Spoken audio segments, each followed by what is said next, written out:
Yeah, thank you. I just want to say first, all glory to God. Without him, I am nothing. Power the shove. Neighbor Nation, we will see you on Saturday afternoon. Riley Meister gets the point. Smacked into left field. Say goodnight to that baseball. This is another one. It's back to back jacks for KSU Tuscarawas. Needs a point, and it's alive. Hansen pushes it over. Unbelievable. We play on. It's blocked. We're tied. We're tied. Unbelievable. This one is for all the marbles. It's simple. Win, and you have a chance to fight in the tournament. If not, your season ends here. That's what's at stake today for KSU Tusk at Conotton Valley in Bowerston, as you are watching college baseball on SmeeSports. I am Nathan Smee on the call for you this afternoon, live from a very sunny Southern Ohio. Well, nothing more that you could say other than the fact that this is going to do it for the regular season. This could do it for KSU Tusk's season. This will do it for Wright State Lake's season. But a chance. A small chance, but a chance. If you win, you're in, but you have to prove why right here. You have 7 innings as an organization to prove why you should be in the tournament. And that's all you have left to do it. You don't get another game. You don't get a do-over. You have the next 2 hours to go and tell the USCAA committee that, yes, you deserve to be in the field of 10 and that you should be playing for a tournament title in a few weeks from now. A lot of pressure on KSU Tusk this afternoon. The pressure, though, on Wright State Lake's end, it has been, at least to an extent, taken away. They have confirmed at least a 500 season. Right now, just like game number 1, it's the same task, but maybe a little more interesting, as this one doesn't just ruin senior day, it ruins the season if they get it done. Pressure, a big motivator on both sides. We'll see how big it is today. On the mound for KSU Tusk in game number 2, it is going to be Dakota Foltz. 45 1/3 innings work so far this year. 39 runs allowed, 25 of which were earned.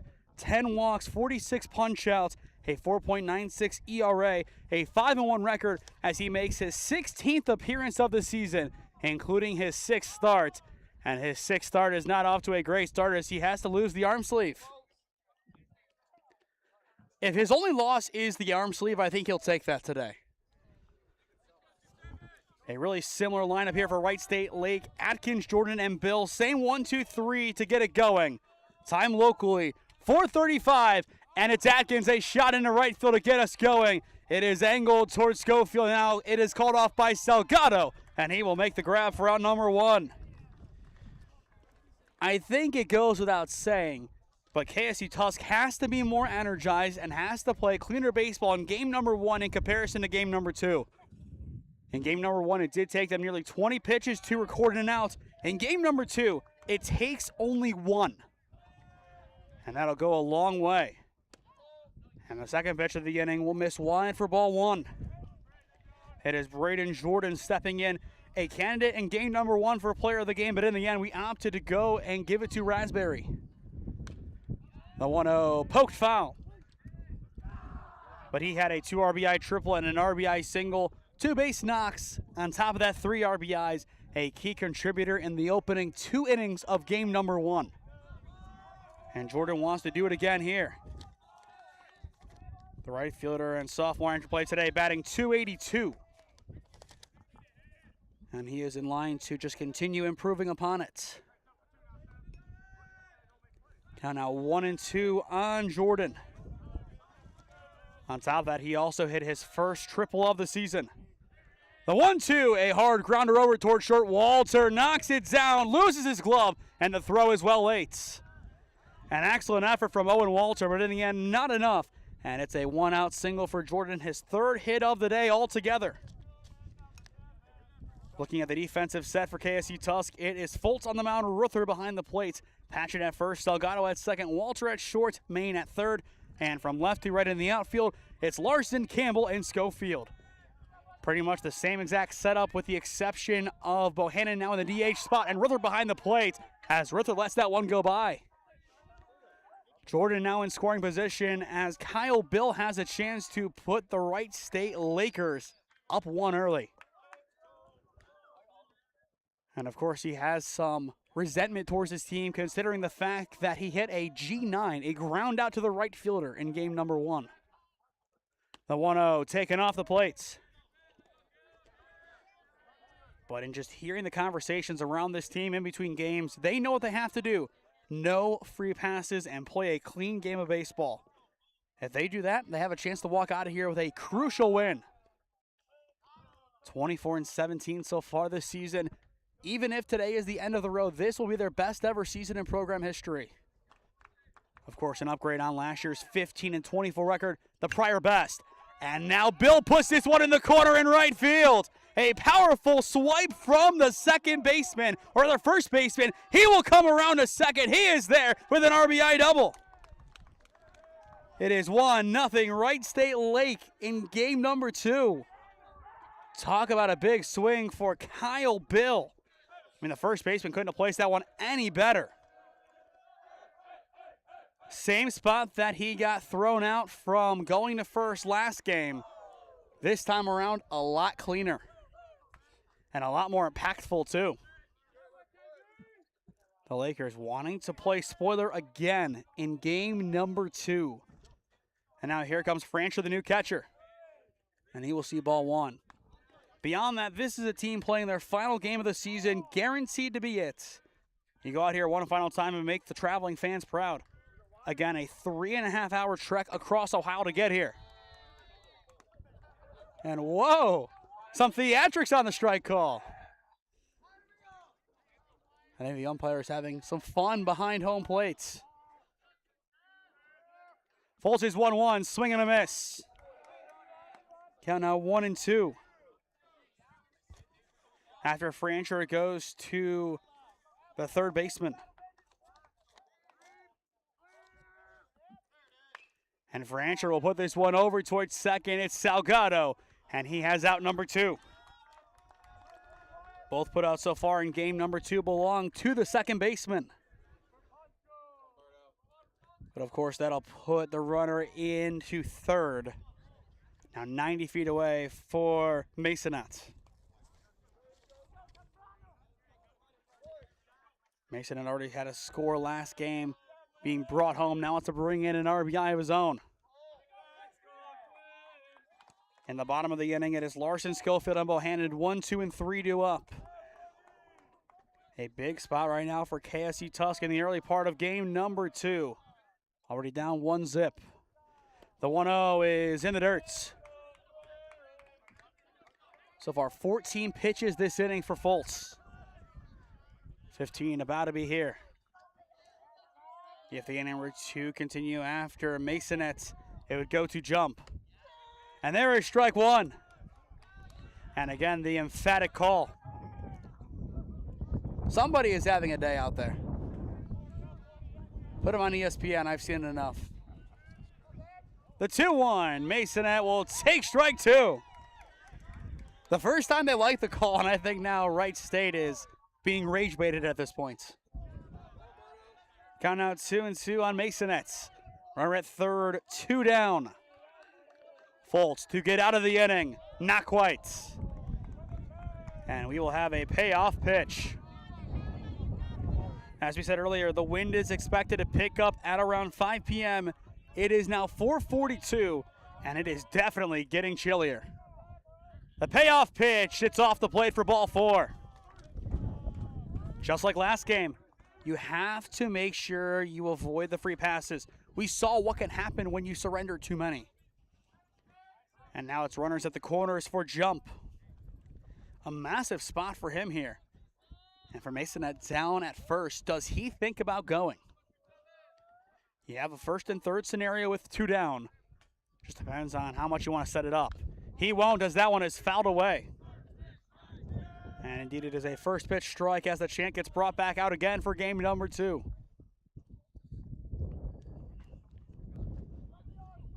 And as well, in the next couple of innings, we will provide score updates from the big game over the PSAC that could decide if KSU Tusk does get in if they do win. And right now it is Mount Alto on top, which is exactly what they need to happen. And that would be 2 big wins for them today. Here's the 0-2. A good shot deep to center field. Campbell gunning for it. And he will make the grab at the warning track to retire the side. 1 run comes around to score courtesy of Kyle Bill's RBI double, but no other damage is done. Middle of 1 at Conotton Valley High School. 1-0 your score. Wright State Lake on top.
Today's broadcast is brought to you by John G. Cloft Consulting.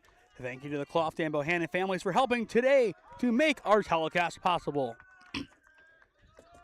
To the bottom of the first inning we go at Conotton Valley High School. 1-0 your score. Wright State Lake on top as Larson will pull back the bunt. In game number 2, it'll be Noah Crawford, the senior out of Springfield High School, on the mound for the Lakers, making his final collegiate appearance. And he wants to go out in style. The 1-0 is taken for strike 1.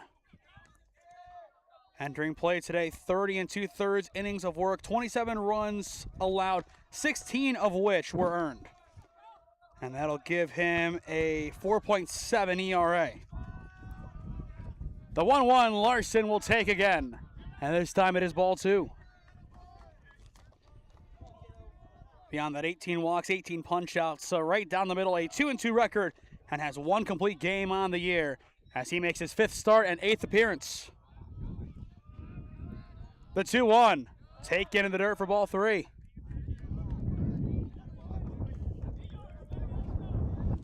The on-deck circle afterwards, it is Schofield.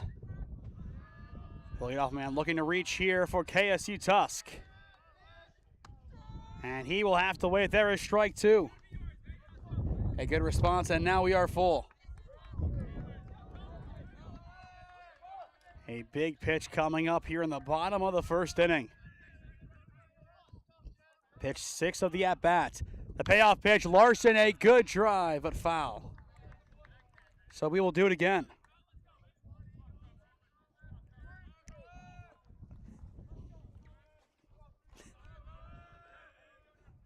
Time remains full here as here comes pitch number 7 of the at-bats.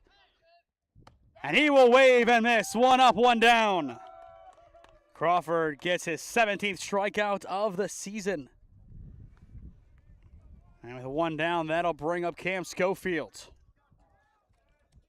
Or rather, that was number 19. But now a positive K to walk ratio. That's what he wants to end out with today. If he is positive in that department, it is a job well done. Now Cam Schofield will get to work. First pitch just hits the outer edge for strike 1. And the dugout is absolutely loving it for Wright State Lake. For them, this is the dream start defensively.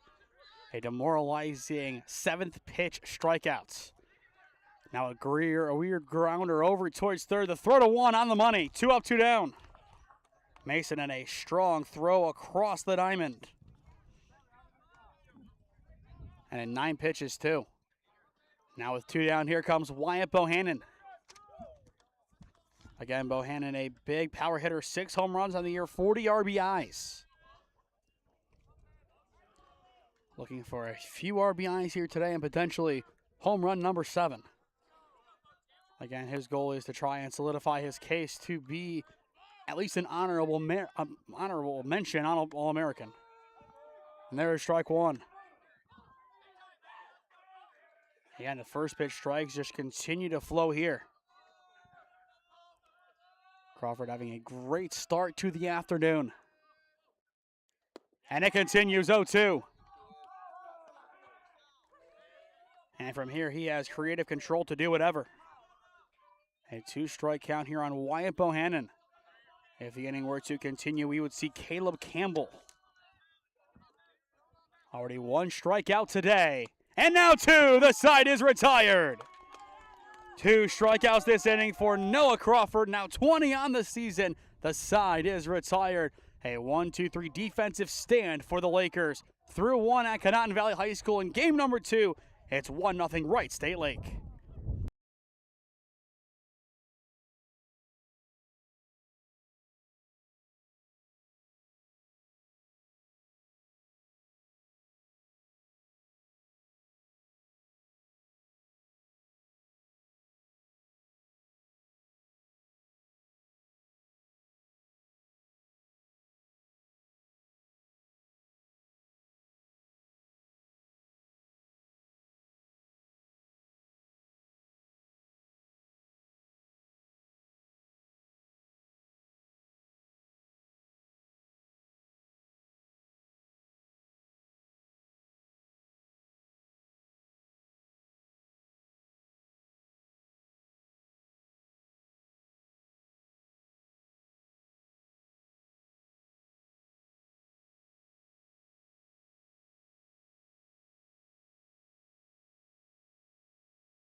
Two innings, 2 sleeves have been removed for Dakota Fultz. I don't know what to tell you here. I'm very confused. He's going to come back out here, and hopefully this one is up to par. If not, we're going to be here a while. Didn't he start with the black one, too? No, I think it was black to yellow to now right back to what he started with. If there's red on it. 1 on both arms is the rule. Okay, there we go. Now he should be okay. Well, you see something new every day, and here it is. I don't get it. Either way, it's going to be 7, 8, and 9 due up for Wright State Lake. 1-0 your score, top of the 2nd inning. And Fultz will hit the top of the zone for strike 1. Maybe it's the power of the sleeve. I don't think that sentence should ever be uttered during a baseball game again, but either way, here we are. And the 0-1 will hit him. So the 2nd free pass surrendered in game number 2 already. And on the day, excluding errors, that is 13. And now it'll be Levi Raspberry stepping in. Our player of the game in game number 1, a great job on the mound. But offensively, he is also a big weapon for this Wright State Lake team. A .438 average, 3 doubles and 2 home runs. On top of that, has 8 RBIs on the year. So a really talented player for this team, a do-it-all guy. To swing it as well as he does as a two-way player, and as well being potentially the ace of this team, it's quite impressive. Throw back to one, not going to be in time, and he'll just get away from Patchett.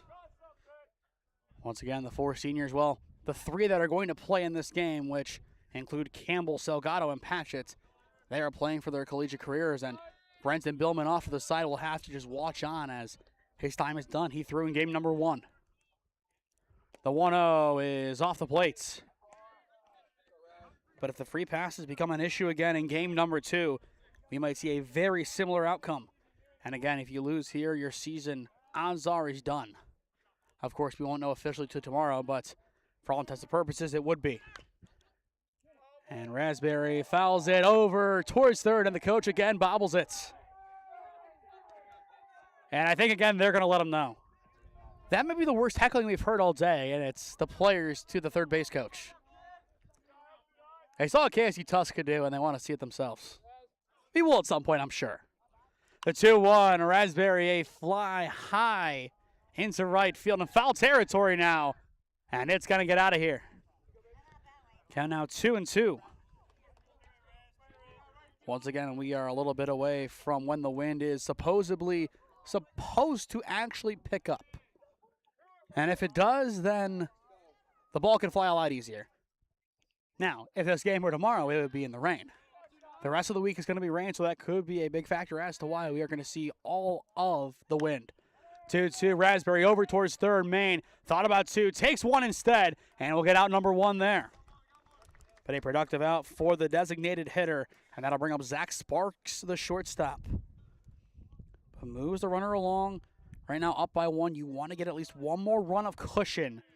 But as you saw in game number 1, if you scored 2, you're in a pretty good spot until this offense figures it out.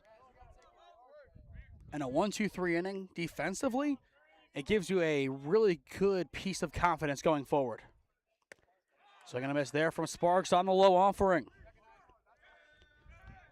With that in mind, 4, 5, and 6 due up for KSU Tusc in the bottom of the inning. Campbell, Patchett, and Main. 2 seniors and then a junior captain. Hop throw back to 2, not in time. And looking ahead to our broadcast schedule this coming week, as of right now, the only really concrete game we have is Wednesday. Alliance Marlington baseball. The rest of Tuesday through Saturday right now is up in the air. We're going to be doing games. It just depends where. And that'll be decided very soon. The 0-1 wave and a miss. And to be fair, we do know where we're going to be on Thursday. We know Tri-C is going to be playing at Ron Model Field. The question is, who do they play? Again, odds are it's Bryant and Stratton College, but we don't know for sure. I don't think they want to see him again, though. Sparks down the third base line and into left field it goes. A perfect swing from the shortstop. That'll drive in Musgrove, and Sparks cruises in with an RBI double.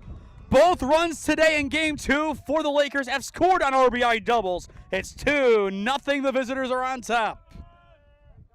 What a swing again. First one down the right side, this time down the left.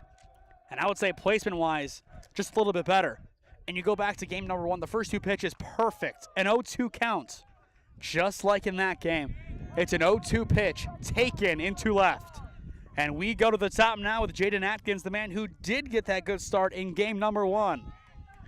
But he will see strike 1. Even more so, that fielder's choice from Levi Raspberry set it up, and it was a very productive out.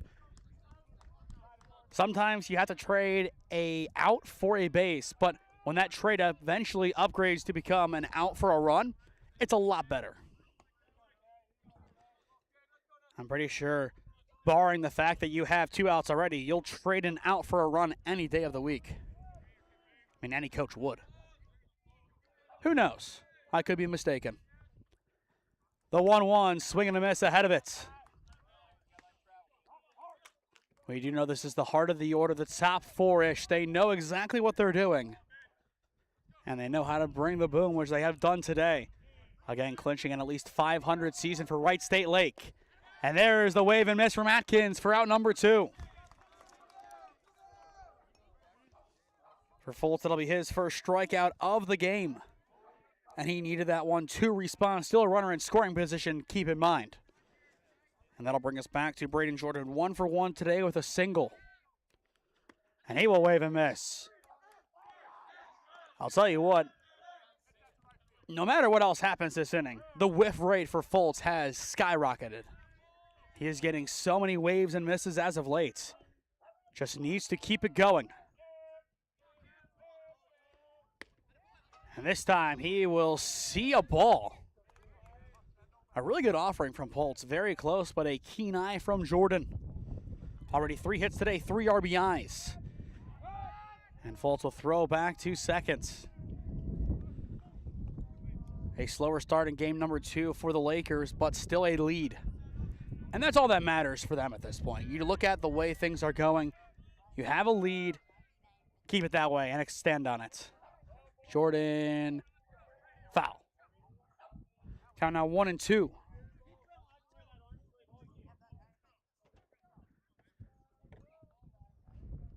I think I heard something about the arm sleeve again.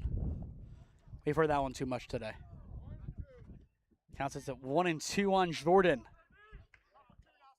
And I'm sure very soon we will have some Penn State fans tuning in to see what's happening here.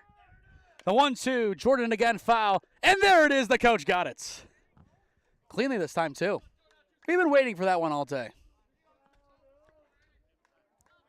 And I'm sure the players are now silenced because of it.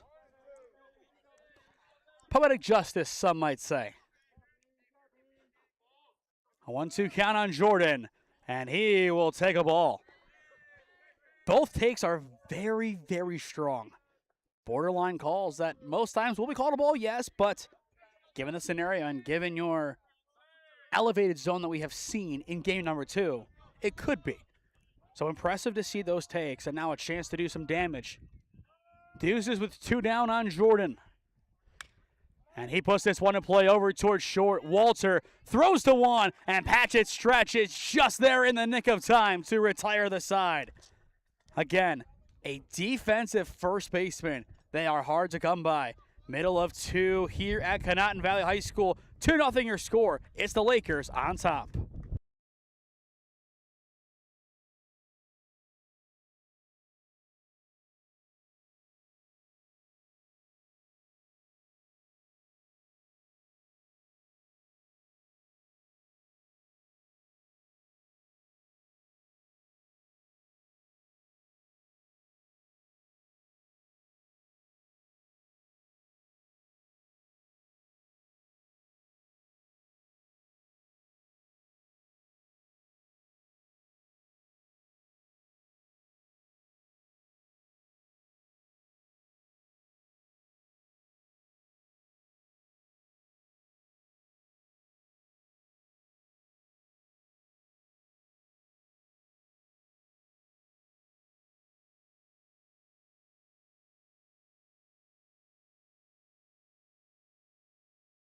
A big score update out of Pennsylvania as we return to the action. In the top of the 6th inning, it is 12-4 PSU Mount Alto on top of Penn State Hazelden. If that result holds, it's a big step in the right direction for KSU Tusk. But of course, that hinges on them winning game number 2 today. And right now, down by 2, they need their offense to get going. But taking down this starting pitcher of Noah Crawford, easier said than done. Again, he's a senior. This is it for him. He's playing for his career, and he's playing for pride, and so far it has gone quite well. And now a bunt attempt that is fouled off. And it's quickly 0-2 on Caleb Campbell. Another player playing for his collegiate career and career in general. But I'm really impressed, again, with this Wright State Lake's team's just overall energy, I want to say. They have been the livelier group today. They have made better defensive plays. They have been playing all together like a unit. And that gets them in a spot to go out here and play spoiler twice. And so far, it's good. Counts it to 0-2, and the pitch is high. Count now 1-2.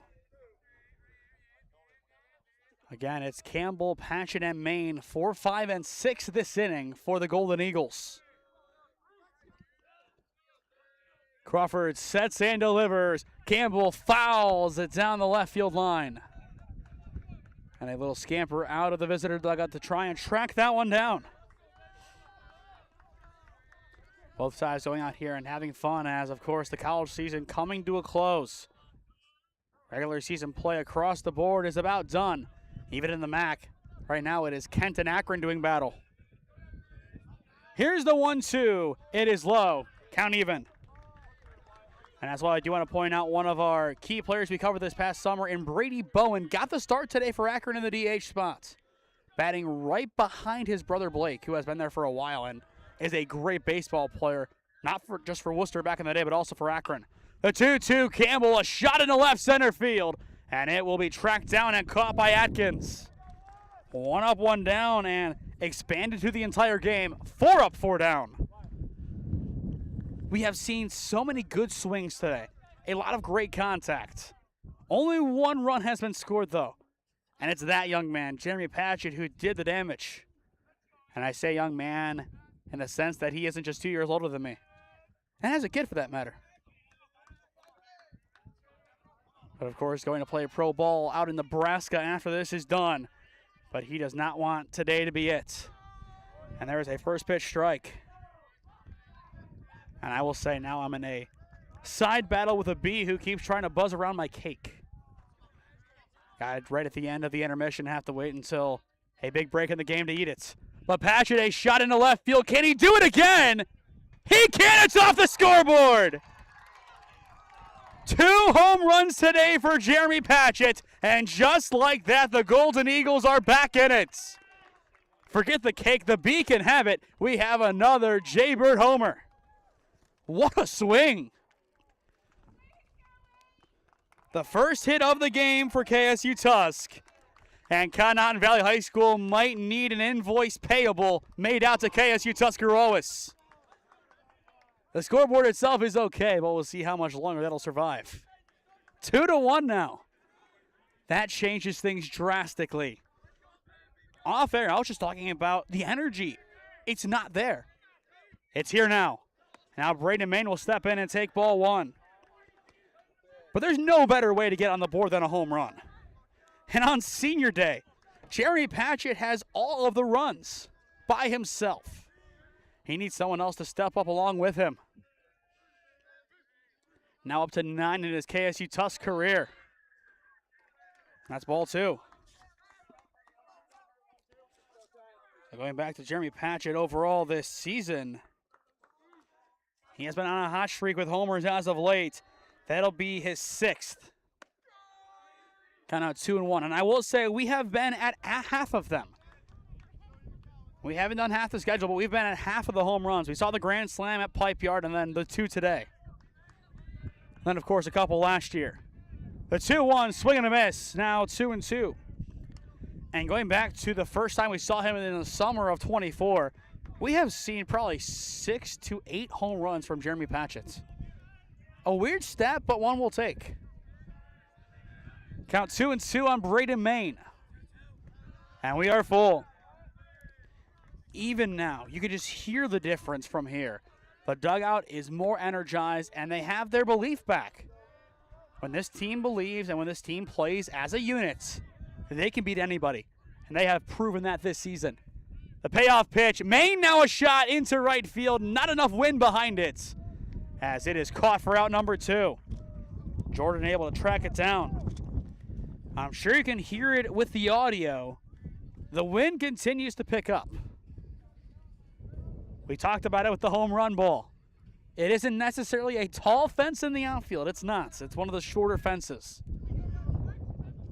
With the wind blowing the way it is, home runs could be jumping off the bat today.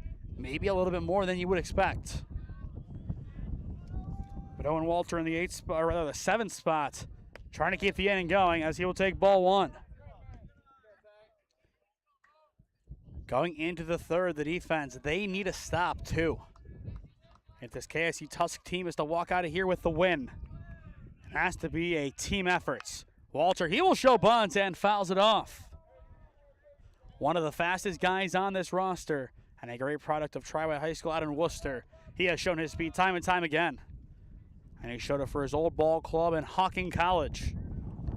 If I'm not mistaken, they are closing out their regular season today on the road at Forefront Field in Avon, taking on Lorain County Community College as we speak.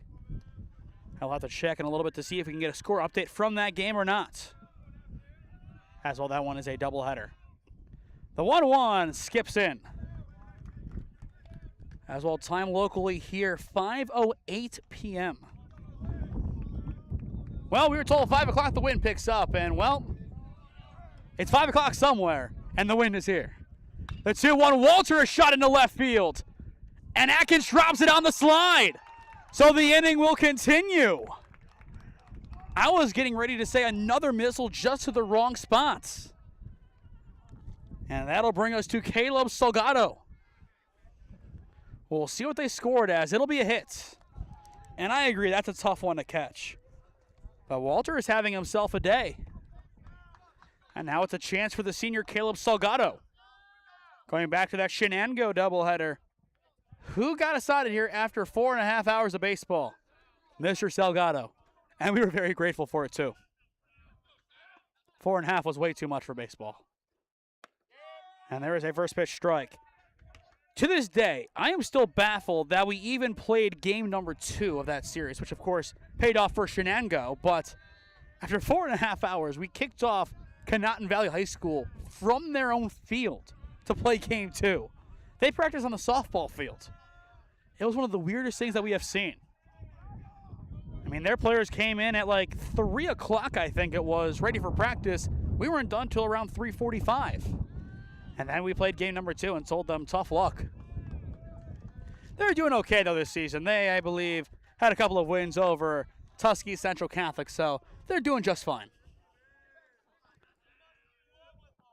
And, I mean, just beautiful facilities here, too, so grateful to be able to be here and cover games at them.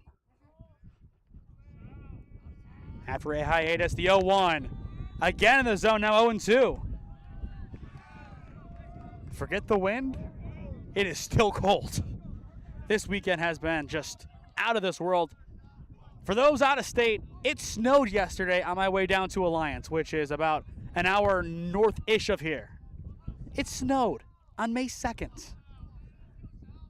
The 0-2, Salgado was shot into right center field, and this one is going to get down. Perfect placement from Caleb Salgado, and that'll put runners at the corners for Jagger Ruther.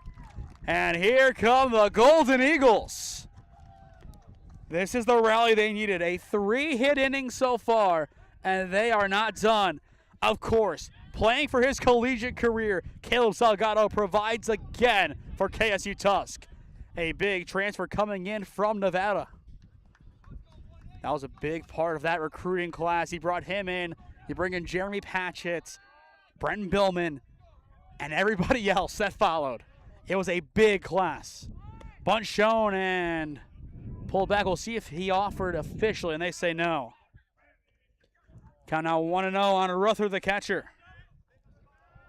But a big spot right here for the Golden Eagles. A base hit scores a run and ties up the game at 2. And with the top of your order in the on-deck circle and Cohen Larson, this is your time. And it looks like after a long appeal, they say no, he didn't go, which he was out of the box, yes, but he didn't offer. He got it back just in the nick of time. Crawford's 1-0, just missing. A good miss at that, though. Going back to the free passes, you give up one here, the bases load. That is where they can be really detrimental, especially when you give them to a team who is fighting for their season and fighting for careers. The 2-0 is in the dirt for ball 3. And the big difference between high school and college, some kids after high school, they play on. College, most times, no. That's how big this game is. 3-0 count on Ruther. Pulls bunt back. It's ball 4. The bases are loaded. And Cohen Larson has a chance for redemption. We are yet to see a mound visit today until now for Wright State Lake. Again, who started this rally? Jeremy Patchett. He is going to be one heck of a pro player. And just like a few guys on this roster, as Coach Cole has said, he can be in the game for as long as he wants to be. He can be out there for a year. He can be out there and playing professional ball somewhere for 10 to 15 years. And the way he leads, not just with powerful swings like that, but the way that he carries himself, the way that he acts around not just the parents, but also around us as media. He is going to go far, no matter what he does. And today, he could be the reason that this team figured it out. And I'm sure that'll be really good, as his kid is in attendance and his kid is actually behind me in the stroller. I think it's awesome as well that the family always brings the young one out, born a few months ago. I think every single doubleheader that we've done here, the kid has been here, which it says a lot about the family. They really do support him. And, of course, his parents from Maryland. They come up here to all the games. If the Patchett family is not in attendance, it is not a KSU Tusk game. It just isn't. I mean, again, everybody does a great job here. These are such fun games to cover. The food, again, excellent today. I mean, it's just a great atmosphere. This is where you want to be. It's a good community, and they have built something. And I was reflecting on the way down here, this is, as SmeeSports, one of the first big stories that we covered. A team out of Tuscarawas County putting the pieces together after having 11 kids on the roster the year before the coach took over. And now, what do you have here? A great roster competing for a playoff spot in May on Senior Day. And the first pitch to Larson is off the plate for ball one. But talk about steaks in the bottom of the second inning. Steak does sound good for dinner. I do agree. Steak does sound great for dinner, but the stakes are high here. The 1-0 will be taken for strike one. But I like Larson's approach. He understood the situation. 4 straight balls, you don't go crazy here. Wait until he gives you something. There it is, 1-1 count. Be less selective, put the ball in play, and score. And Larson will wave and miss. Crawford just like that, 1 strike away from getting out of the second inning jam. In the top of the inning, it's Bill, Francher, and Masonette. 3, 4, and 5 due up. Bases loaded, 2 down. Crawford's 1-2 off the plate. Now deuces on Larson. If the inning goes beyond him, it'll go to Camp Schofield to try and do more damage. A lot of pressure on number 12 for Wright State and number 31 for Kent State. The 2-2 just missing. These calls have been borderline this inning. That one was really close, but just missed. I'm going to guess low. Full count, runners in motion. The biggest pitch of the day so far. And it's a drive deep to left field, and it is going to be caught on the track by Atkins. The inning will end there. For a brief second, KSU Tusk saw the lead. In the end, again, it's Jaden Atkins with the play, with the massive catch, and the side is retired. A little more wind behind it, and it's a different story, but the fact that he got there and kept his composure is impressive. Wright State Lake, they do give up a home run to Jeremy Patchett, but they do strand the bases loaded. To the third we go. 2-1 your score. It's a good one and a must-win game for the Golden Eagles.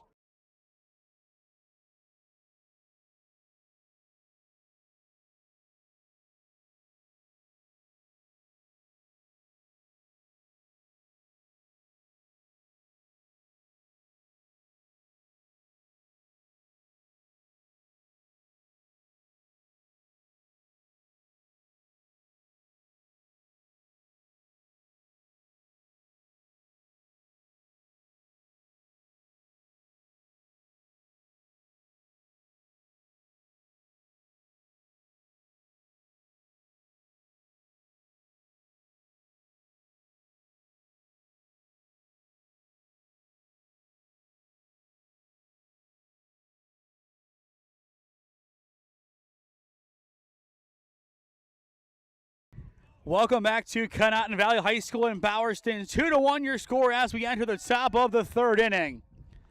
What a game it has been so far. 2-1. A home run has been hit into the scoreboard.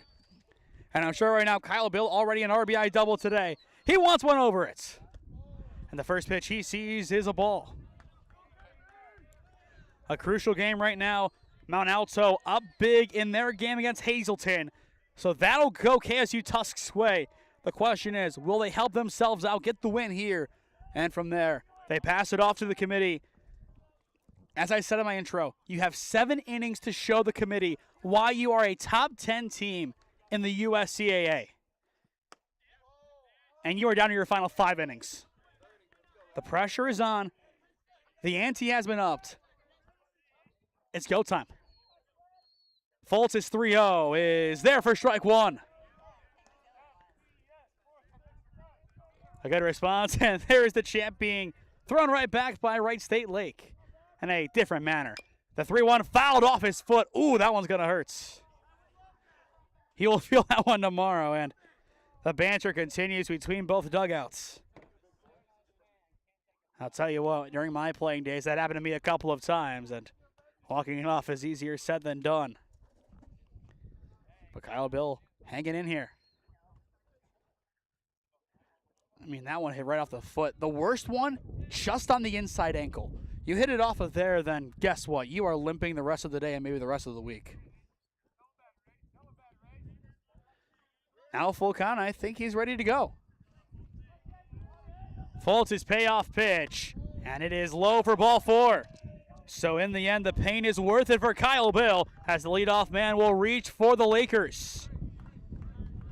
He earned that one. He earned it and then some. And I wouldn't be surprised if they bring in a pinch runner just to make sure he's okay. And they are going to do just that. It'll be Caden Donner, the sophomore from Van Wert High School. I saw the vision.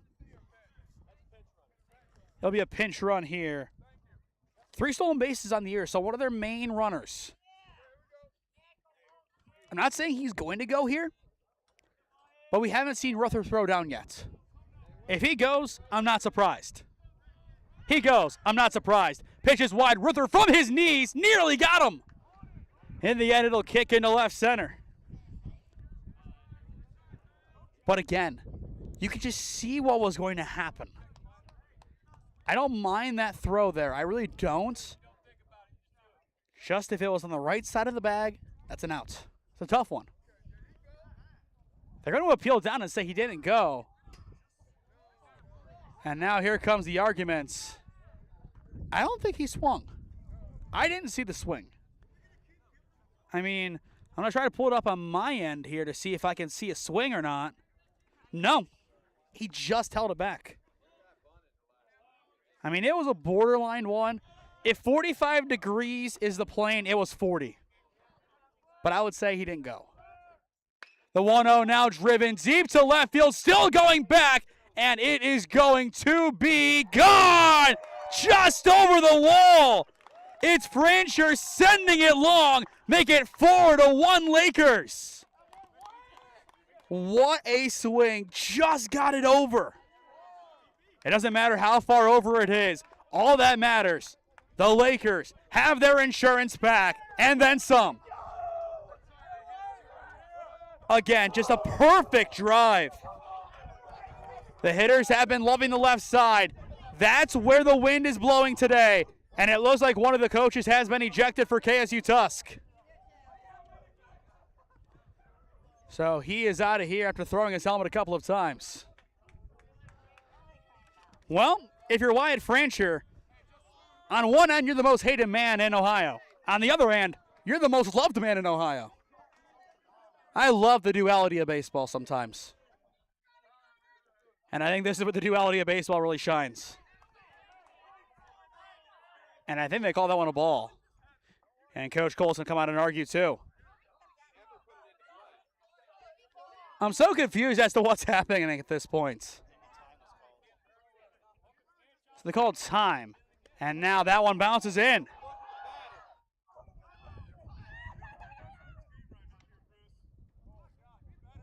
And now Coach Colson will go and call time and talk to his pitcher.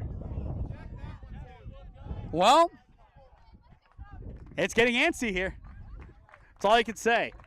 And he's going to go out and talk to his pitcher to try and settle him down here. Now 4-1, a must-win game here. It's not on the board. Was that an actual pitch? That's my question.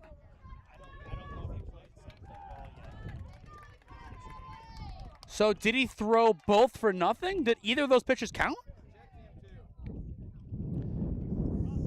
Do we know if those pitches counted? Did those pitches count? We're getting confirmation behind us that they did not count. I didn't think so, but always appreciate the fan angle over here. The Wright State fans have been very kind to us today. We'll take it. And now it's on the board. I'm so confused. And that one is a ball. So now it's going to be a 2-0 count after all. So which one counted? Okay, now that's terrible. Now 3-0. And it hurts then that it would have not counted. It is 3-0 after all, but they need to call that one better. It needs to be more clear. And there is strike one. Going back to what we saw happen, I forget where it was. No, it was Cam Burton's bunt at Minerva. One ump called it wrong, so it was the wrong call. That's what happened as this one has popped up and out of play. For those who didn't watch that game, a batter bunted, stepped out of the box, and hit it again.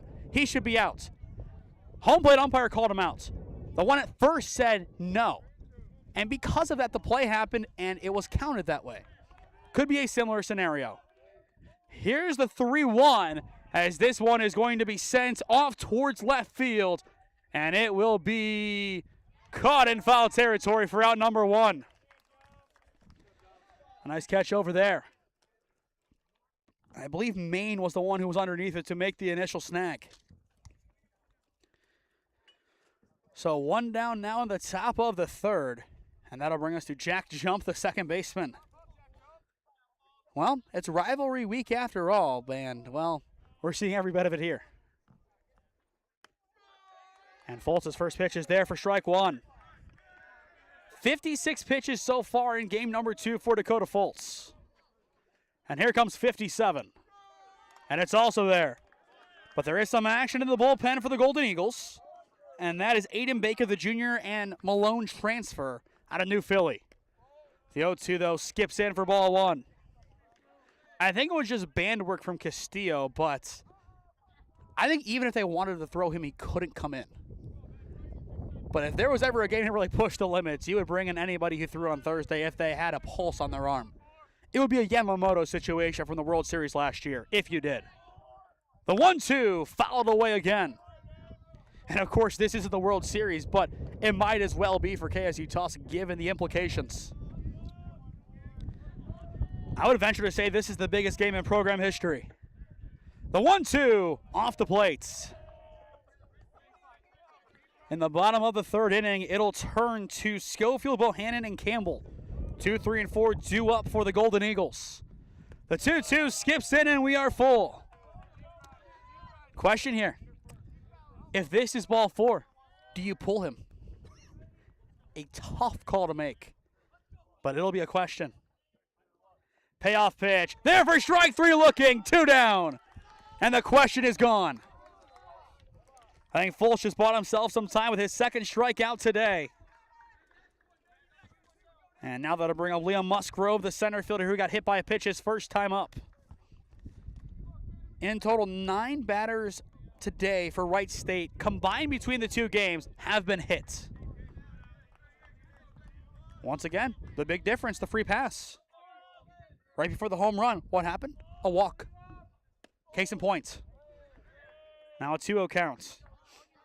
But this game is going to have a very highly contested finish. It is going to be one of the chippiest games by the end of it if it continues this way. The 2-0 fouled away. But for those just tuning in, 1 ejection so far, and it is an assistant coach. And hopefully it'll just stay that way. The 2-1 flown off towards the right side, going towards the bullpen. Patchett will see it out of play. And of course, going back to that Fayette series, he did stumble over the mound. It's one of the interesting feels that you have a bullpen actually on the diamond. But either way, I'm still going to say this is one of the best fields that we have seen. The 2-2, swing and a miss. This side is retired. Back-to-back punch-outs for Dakota Fulton, and the inning is over. Is that the push they needed to make something happen? Middle of 3 at Conotton Valley High School. 4-1 your score.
Oh, heart attack between innings. My camera almost got wet.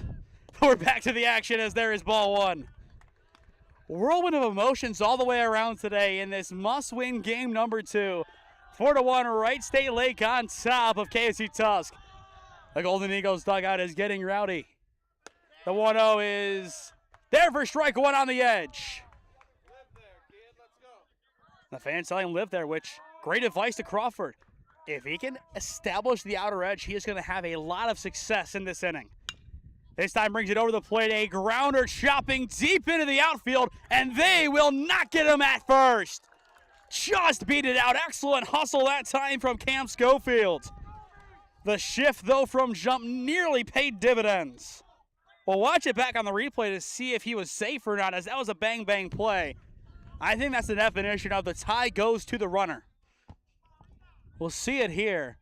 I mean, a hard chopper. Tie goes to the runner. That's all it was. It was close, but the right call in the end. And now here comes Wyatt Bohannon. And there is strike one. So far in game number 2, Bohannon has struck out. And I think Wright State Lake is bringing out the first pitch strike chant now too. Throw back to 1, not going to be there. We've already seen 1 home run for each team in game number 2 because of the wind. Will we see a third, which, if there's one here, it might not be just the wind. And Bohannon gets too much underneath it, a fly ball into left field and out of play. But he has the right idea. That's the swing. If he barrels off that baseball with the same exact swing, that ball is going at least 300 feet somewhere. Just depends on how many extra feet are added on to 300, and of course beyond that, if that ball's out of here or not. Counts it at 0-2 though on the catcher from Texas. The big Texan has been a big addition this year for KSU Tusk. Maybe the breakout player of the year. And a big family watching back at home in Texas. The 0-2 bounces in. And I do want to thank them again for their support. It was Wyatt's grandmother who reached out to me, and again, I'm really grateful for their support and their advertisement during our broadcast. But she was telling me that their whole family kind of just gets together to watch these games because they're that much of a tight-knit group, and I absolutely love to hear that. Sports should bring families together just like that. So shout out to everybody in Texas. Here's the 1-2 lobbed in and a good take from Bohannon. And I'm sure all of our Texans are very happy with the throwout in game number 1 from Bohannon behind the plate. As they should be. And once again, if I had to vote for All-American, he'd be on my short list. Crawford's 2-2. Bohannon will take, and we are full. From 0-2 to full. This is the most patient that he has been all season. And it comes at the right time for him. Can he get it done here? A walk would set up Campbell with a great opportunity, and after him, Jeremy Patchett. If not, can he get in fuego? Crawford's payoff pitch. Bohannon waves and misses for out number 1. Crawford gets his 3rd strikeout of the day. And a massive punch out at that. And now here comes Caleb Campbell, who lined out to Atkins in left his first time up. We've seen so many good swings today. Again, you go to the scoreboard. 1 extra hit right now for Wright State Lake. 3 extra runs. It's the free passes. And on that home run, one of those runs scored because of the free pass. Throw back to 1. A good look. He caught him leaning, but not in time on the throw. That's what I preach to pitchers, especially during these broadcasts. If the runner leans and you throw, you pretty much double your chances of throwing him out. He caught him in that spot and had a good chance. And the first pitch to Campbell will turn him out for ball 1. Bottom of the 3rd inning, 4-1. The Lakers up by 3. Crawford up to 51 pitches. And there appears to be some stretching and maybe some work in the bullpen now for the Lakers. The count now sits at 2-0. But for Wright State, it looks like Caden Grizez, the freshman from Fort Recovery High School, is getting warm.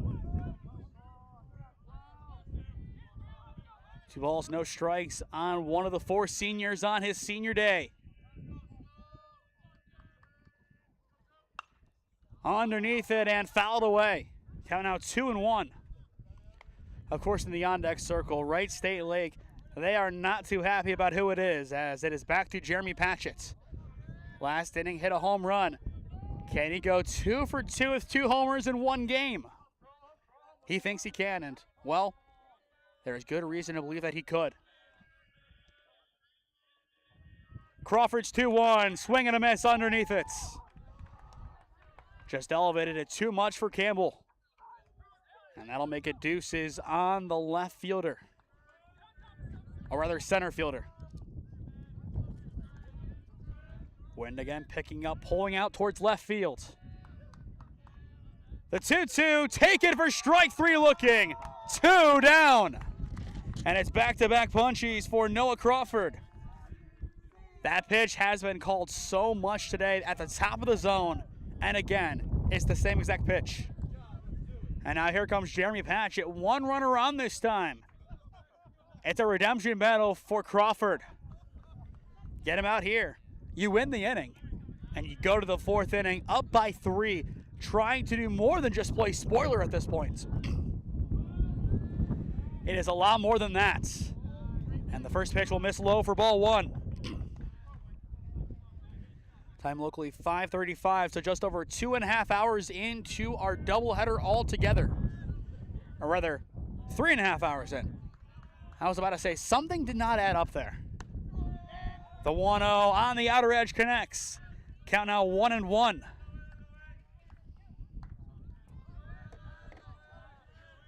A very windy day in the valley. The 1-1 skips in, and to the backstop it goes. Schofield is on 2. Forget the home run, put the ball in play, score a run, you do a job. That has to be Patchett's mindset here. Do a job. Playing in his final ever home game. 2 excellent years at Kent State Tuscarawas. And he wants to be the one to give them a chance at the playoffs here. Crawford's 2-1. Patchett fouls it back. He's on it. And that'll even things up. As well, 1 more home run. He would then have 10 in his career. Across 2 seasons at that.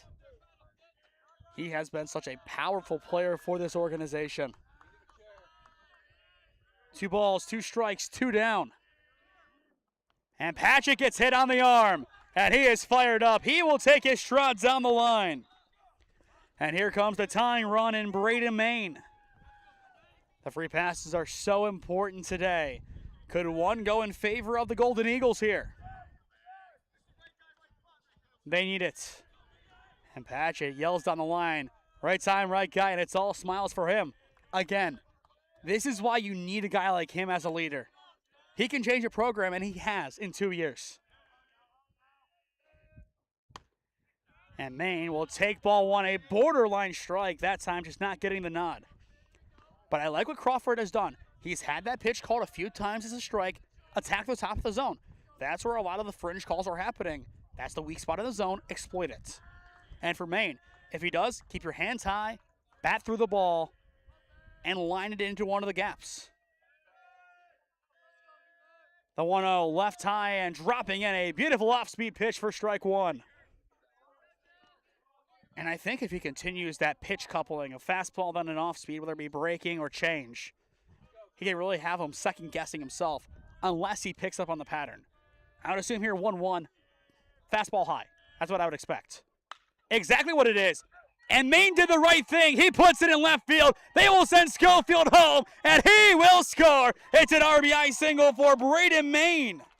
And that'll make it 4-2 and put the go-ahead run in the batter's box in Owen Walter. What did I tell you?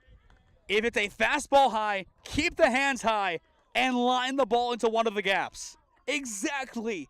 A perfect representation of it. Sometimes as a commentator, I love when my baseball knowledge actually pays off in something meaningful. And there it is. But it's textbook. You were expecting it to happen. I was expecting it to happen, and I was just picking up on his cadence, which right now it's fast off, fast off. If you can catch on to that, and if he does not change it here, all you have to do is sit fastball every odd pitch and every even, sit off speed. If it becomes as simple as that, KSU Tusk is going to get back in this game. Now, if you're Wright State Lake, I'm coming out here, I'm thinking change up here to begin. Walter has had some unfortunate hits against you. 2 out of the glove. Get it where he skies it into foul territory, where nobody can advance on it, basically, and catch it. So if I'm Walter, I'm going up here, and I'm expecting changeup. And if I'm Crawford, I'm throwing it. I'm thinking middle of the zone is where I should start it and have it die in the dirt and hope my catcher can block it. Now, is that exactly what he's going to do? I don't know. But that's what I would like to see from Crawford here to change it up. That's pretty much exactly what he did, just a little higher. 0-1 the count. But you were not going to bring a fastball out there. There was never a chance he was going to. And now here, your arsenal expands. And Francher behind the plate, if he's calling the shots, don't know if it's a coach or him, this is his chance to get creative. And now I'm thinking fastball high. And instead, it's an off-speed, tanked into left center field. It is a high skyer, and this time it's caught. A great adjustment made by Wright State Lake. They force Walter to fly out, and the inning is over. Still 1 run does score for the Golden Eagles, courtesy of Braden Maine. To the 4th we go, 4-2 your score. It is the Lakers on top.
Top of the fourth inning at Conotton Valley High School. 4-2 your score.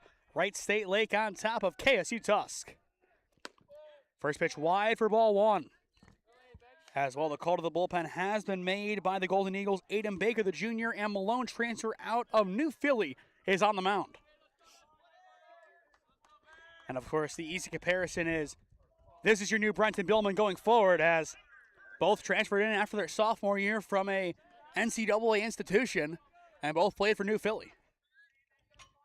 And if he can pitch like Brenton Billman did then, that is a big, big get next year. Of course, this year it's huge, but to keep your replacement in-house, that doesn't happen too often, especially with a closer like Billman. And a shot now deep to right, but just got too much underneath it. And it's caught in right for out number one. I mean, you could tell that was the swing. That was a great, great offering. Barr nearly sent it long, but in the end, just not enough behind it. Going back to the wind, as I think he just brought up the wind too. Any bit of wind behind that, and I think it's going to be 5-2, but that one not on his side. And here comes Zach Sparks, who hit a 2 or just 1 RBI double his last time up.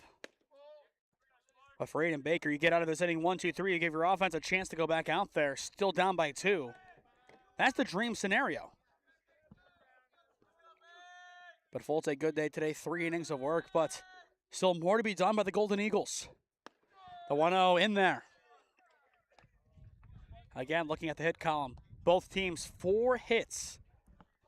I hate to sound like a broken record, but until I'm proven wrong, the difference between these two teams is the free pass. And it's obvious when looking at the box score. The 1-1 popped up off towards the right side and into the bullpen. And again, he goes down in the bullpen.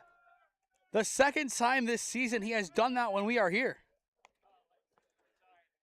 Again, it's just one of those tough ones to gauge. You don't know where it is exactly. I would like to see bullpens off of the diamond. I don't want to see them on. It's an injury risk. It really is. And it's just a good thing that he was okay both times it has happened this year. Of course, the first one came against Penn State Fayette. But a 1-2 count on Sparks. Baker sets and delivers, but misses wide. Count out 2-2 with Jaden Atkins in the on-deck circle. And for Atkins, going back to the top. 0 for 2 in this game, trying to recalibrate and get back to what he did in game number 1. Baker's 2-2 is wide, and we are full. Already 1 down this inning, and in the bottom of the frame for KSU Tusk, Salgado, Ruther, and Larson do up 8, 9, and 1. And somebody in that group needs to step up and make a play. The payoff pitch, Sparks a drive deep to left. It's a no-doubter. It's gone. A solo shot for Zach Sparks, and that'll make it 5-2. Exactly what the doctor ordered, and they respond to the run they gave up in the bottom of the 3rd. What a shot for the shortstop. The second home run of game number 2 for Wright State Lake, and he jumps into the pile. A hero's welcome back to the visitor dugouts. A well-deserved hero's welcome. 3-run lead, payoff pitch. That's how you do it. He's a single and triple away from the cycle now. But who's keeping counts? And now Atkins, all the pressure is off of him. This is a recalibration at bat. You figure it out here, you're in a great spot. And now the question is, do you warm somebody else up like a Quinby if he is eligible? Baker's 1-0 will just miss, and a lot of that because of the drop. But up by 3. This is a huge spot for Wright State Lake. If you win here, you're above 500 this season, 19-17. That would be an impressive job well done. Baker's 1-1 misses high for ball 2. Or ball 3, rather. Or actually, it is ball 2, so 2-1. They did have one wrong on the board.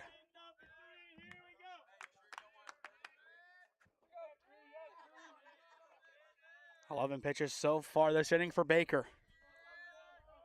And here comes the 12th. A shot high out into the outfield, or just barely the infield. It'll die over towards first as Patchett makes the grab for out number 2. Flyouts, home run, pop outs. A very interesting box score in the top of the 4th. And now that'll bring up Braden Jordan, the right fielder, 1 for 2. A single and a ground out to his name. Either way, the damage has been done. A run has been scored in all 4 innings thus far by the Lakers. And they just want to keep it going. This offense, a lot riding on their performance in the bottom of the inning.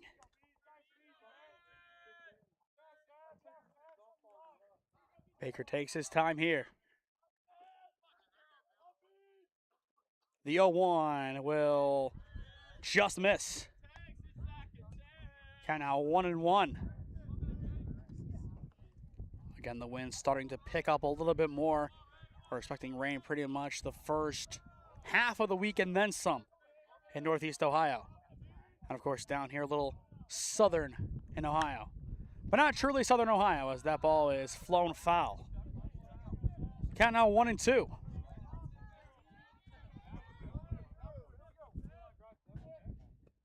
Of course, this weekend has really tested a lot of teams as they're used to the warm weather that we had over the past couple of weeks, and you have to go back and play in the 40-degree weather again.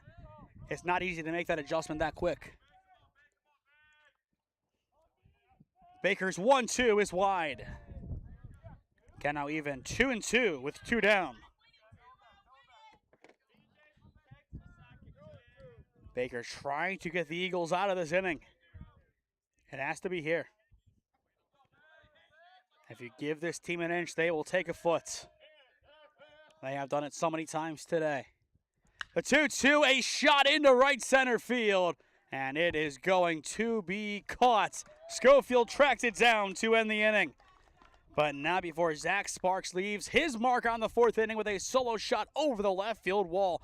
At the halfway point, middle of the 4th, 5-2 your score. It's the Lakers up 3.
Welcome back to Conotton Valley High School, bottom of the 4th inning.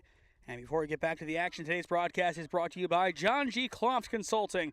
Thank you to the Cloft and Bohannon families for helping to make today's telecast possible. It is Caleb Salgado leading it off here, down by 3. The Golden Eagles need some run support, and it has to start here. You look at this game, a must-win contest. The Mount Alto result went your way. You need to help yourself out here. With a win, you give yourself a chance to make the tournament. If you swept today, you were in. You lose both, most likely you are out. A lot on the line here in a do-or-die situation. The 1-0 will miss for ball 2. It goes Salgado, Ruther, and Larson. Bottom 2, then top. 3 home runs combined in game number 2. A pair for the Lakers, and a solo shot for Jeremy Patchett. The 2-0 wave and a miss. A big chase that time from Salgado. And I believe still some action in the bullpen for Wright State Lake. as Crawford is up to 70 pitches. So he has to be careful here as he has already had a long day at the office. And here comes number 71, Salgado, a good piece, shallow into left field, but it'll be caught by the shortstop Sparks. Home run in the top, a put out to begin the bottom. A very effective frame so far for number 33. And with one down, that'll bring up Jagger Ruther. Ruther so far in game number 2, a walk. Needs to do some damage here with his swing. But looking at Wright State Lake entering play today, not too many kids with 20-plus hits. I believe 5 kids with 25-plus. The next closest is 15. And they have shown today how they win games. They grind. They do everything they have to do defensively. And when they can push across a couple of runs, they do not waste their run supports. That's a big reason why they have played such a strong game today. Of course, the free passes really have helped them so far. The 0-1 will just miss. A good breaking attempt from Crawford, who could be in his final inning of work today. I wouldn't be surprised if his day is done after this. It just depends on how effective he is and how willing you are to leave him in the game. Up by 3, it's not a guarantee you walk out of here with a win. The 1-1, a good shot from Ruther, and just over Sparks at shorts. It's a 1-out base knock for the catcher, and that'll bring us right back to the top of the order. It's timely hitting for the Golden Eagles. They get their 5th base knock of game number 2.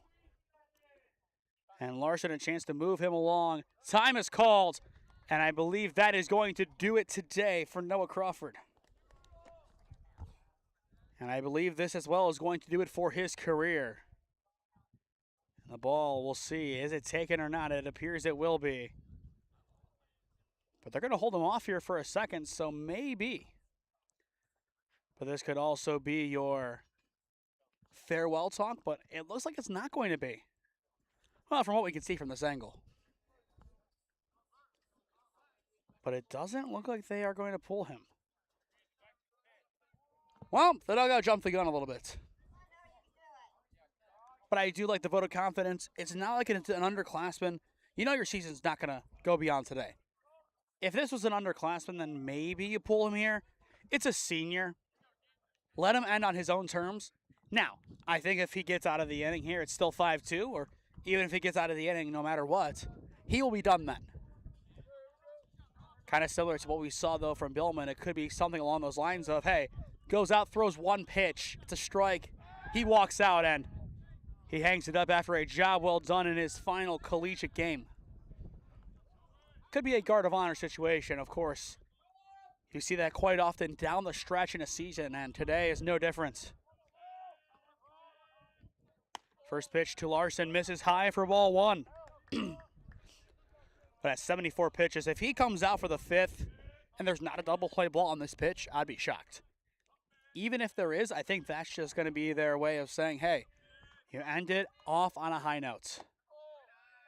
My count now is 2-0 on Larson. But I think it's universally understood that if this is going to be a walk, that you bring on a new arm.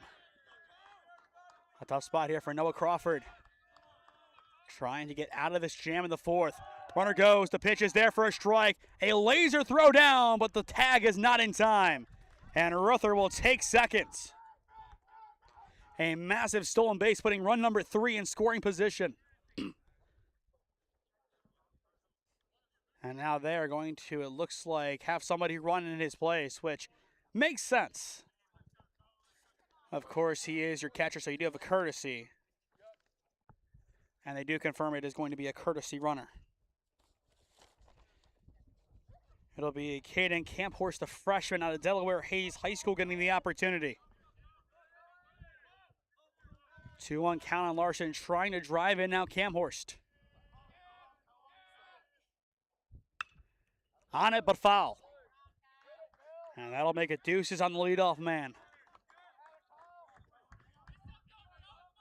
Now that one could have hit a cow. Hopefully it didn't. Time locally, 5:58, nearing the 6 o'clock hour. And the sun is setting on the final day of college play in the regular season. Larson just hooks foul. Count will remain 2-2. But it's crazy to think that this is it for the regular season. Next week, Division III-wise, you're going to see some conference tournaments, including the OAC. But it feels like baseball just started. But collegiately, at least in some places, they started the day of our Alliance Canfield broadcast, Friday the 13th, back in February. A long season by that standard. Again, the 2-2. Larson is shot into the right center field, gap in town. Timely hitting again for KSU Tusk, and Cam Horse is going to come around to score. It's an RBI single for Cohen Larson, and that'll make it 5-3. Now a 2-run game again, and the tying run will step into the batter's box, represented by Cam Schofield. But time is going to be called, and that appears to be it for Noah Crawford. Left him in for one more at bat, and Cohen Larson made him pay. Timely running as well, but an emotional farewell for him, as of course, we talked about it. This is where you have to say goodbye. And it's not an easy thing to do, especially being a senior. This is it. He fought valiantly today. Pitched a really good game. He will get a warm reception coming off of the diamond, as he should. An emotional day for him, but when we return, we will have the call to the bullpen for Wright State Lake. But it's all the love coming from his dugout. He did his job today. Around 80 pitches in line for the win. And when we return, we will see who is in charge of making sure that Crawford, in his final collegiate appearance, does get the win, as you are watching college baseball on SmeeSports.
The call to the bullpen has been made. It is Caden Greasy, the freshman from Fort Recovery, now on the mound, an 8.31 ERA as he makes his 10th appearance of his freshman season.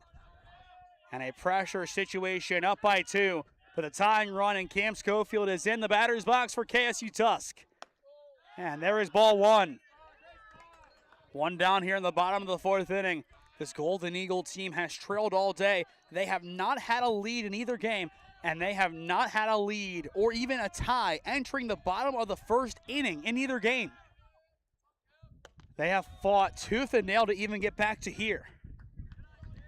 And part of it is just reciprocating what happened with Wright State Lake in the top of the inning, as they have scored in every single half inning so far.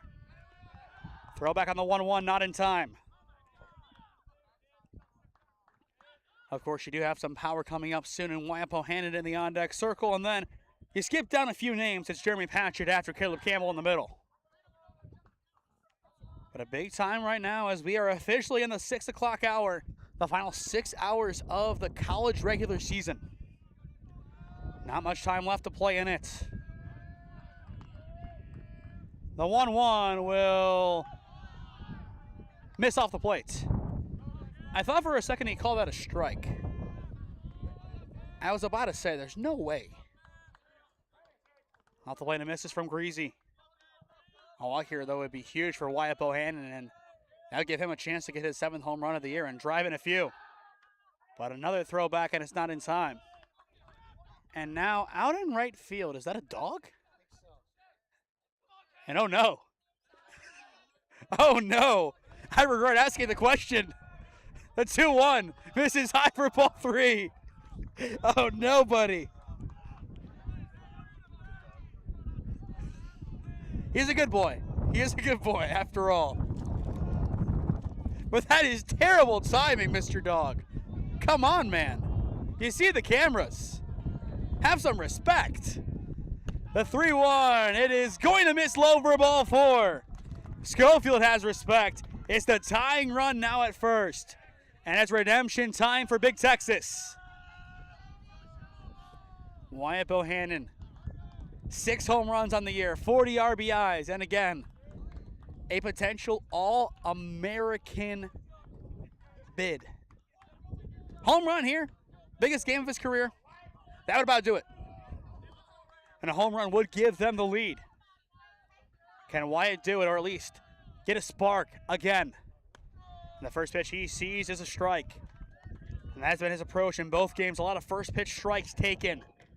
He needs to be more aggressive here. And that's the big concern. Once he sees one he likes, can he hit it the right way, which we know he can. Greasy's 0-1, left high, a good take from Bohannon. Bohannon broke into the lineup back in March during the games here against Penn State Fayette. Hit 2 of his home runs then, and from that point forward, we knew what a monster he was going to be for this team. And he has been that all year up to now. And a chance to just keep that going here. Greasy's 1-1, bounced in, but a nice block behind the plate from Francher. He had the 2-run homer earlier on today. So far, we have seen a home run from a catcher, a shortstop, and twice from Patchett at first. That is the home run spray chart, so to speak. 2-1 count on Bohannon with Campbell in the on-deck circle.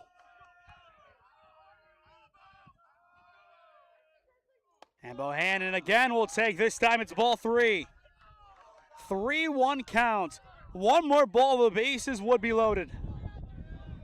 Again though, if it is competitive, you cannot miss to Wyatt Bohannon. We'll say that. And he is ready for it. 3 balls, 1 strike. And a sharp grounder but foul down the left field line. And we are full. I think every single swing from here on out, you are just going to hear a bunch of hearts just drop at the same time. The dugout is letting them know how big of a situation this is. The season is on the line today. In a big way, too. Full count, 3-2 on Bohannon. Ball lows the bases. A strike, gets out number 2, but first throw down to second, not in time. A good idea, though, from Greasy. And now your focus has to return to Bohannon. Nothing cute here. It has to be here for the freshman. It's a freshman versus freshman battle. Both have the pressure on them. Bohannon maybe a little bit more. Here's the payoff pitch. Bohannon over towards third. It's 5, it is 4, and it is 3. It's a massive double play to retire the side. Exactly what the defense needed to happen. Greasy gets out of the jam, and it'll remain a 2-run game. That is a heartbreaker for the Golden Eagles. But their heartbreak is the Lakers' delight. Played well all the way around. And we now go to the 5th inning. 5-3 your score. Wright State on top.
Today's broadcast is brought to you by John G. Clough Consulting. Thank you to the Clough and Bohannon families for helping to make today's telecast possible.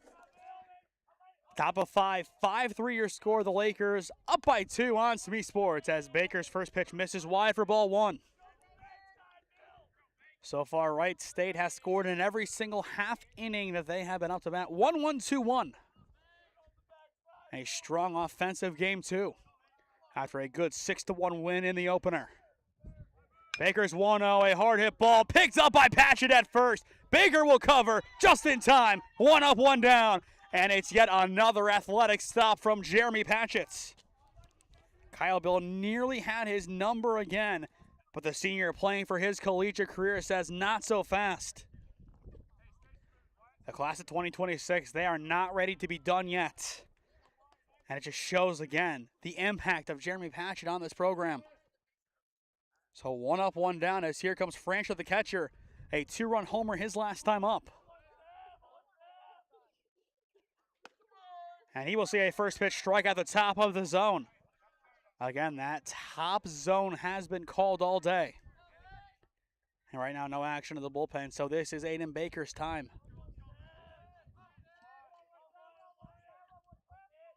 The 0-1, yes he did. 0-2. I did his job for him. 2 strikes now on Franchia. Baker looking for his first strikeout today and the committee's 4th. A big spot here for KSU Tusk's defense.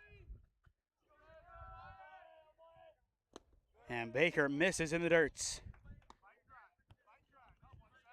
In the bottom of the inning, Campbell, Patchett, Maine. 4-5-6 due up for the Golden Eagles. Again, a big spot, but that goes without saying at this point. But we'll keep saying it. The 1-2, there for strike 3 looking. It's 2 up, 2 down. And Baker gets his first strikeout of the day. A big time for the junior transfer to step up. And that is why Coach Morozek brought him in. You're looking at the future of this pitching staff. This is the guy that he wants to be Billman's replacement. And that is a Billman-esque strikeout. And once again, it helps that they played together in high school, albeit separated by a year. So for the most part, they played together in high school. And now here comes Masonette. So far today, Masonette a walk and a pop-out in game number 2. And he sees a first pitch strike.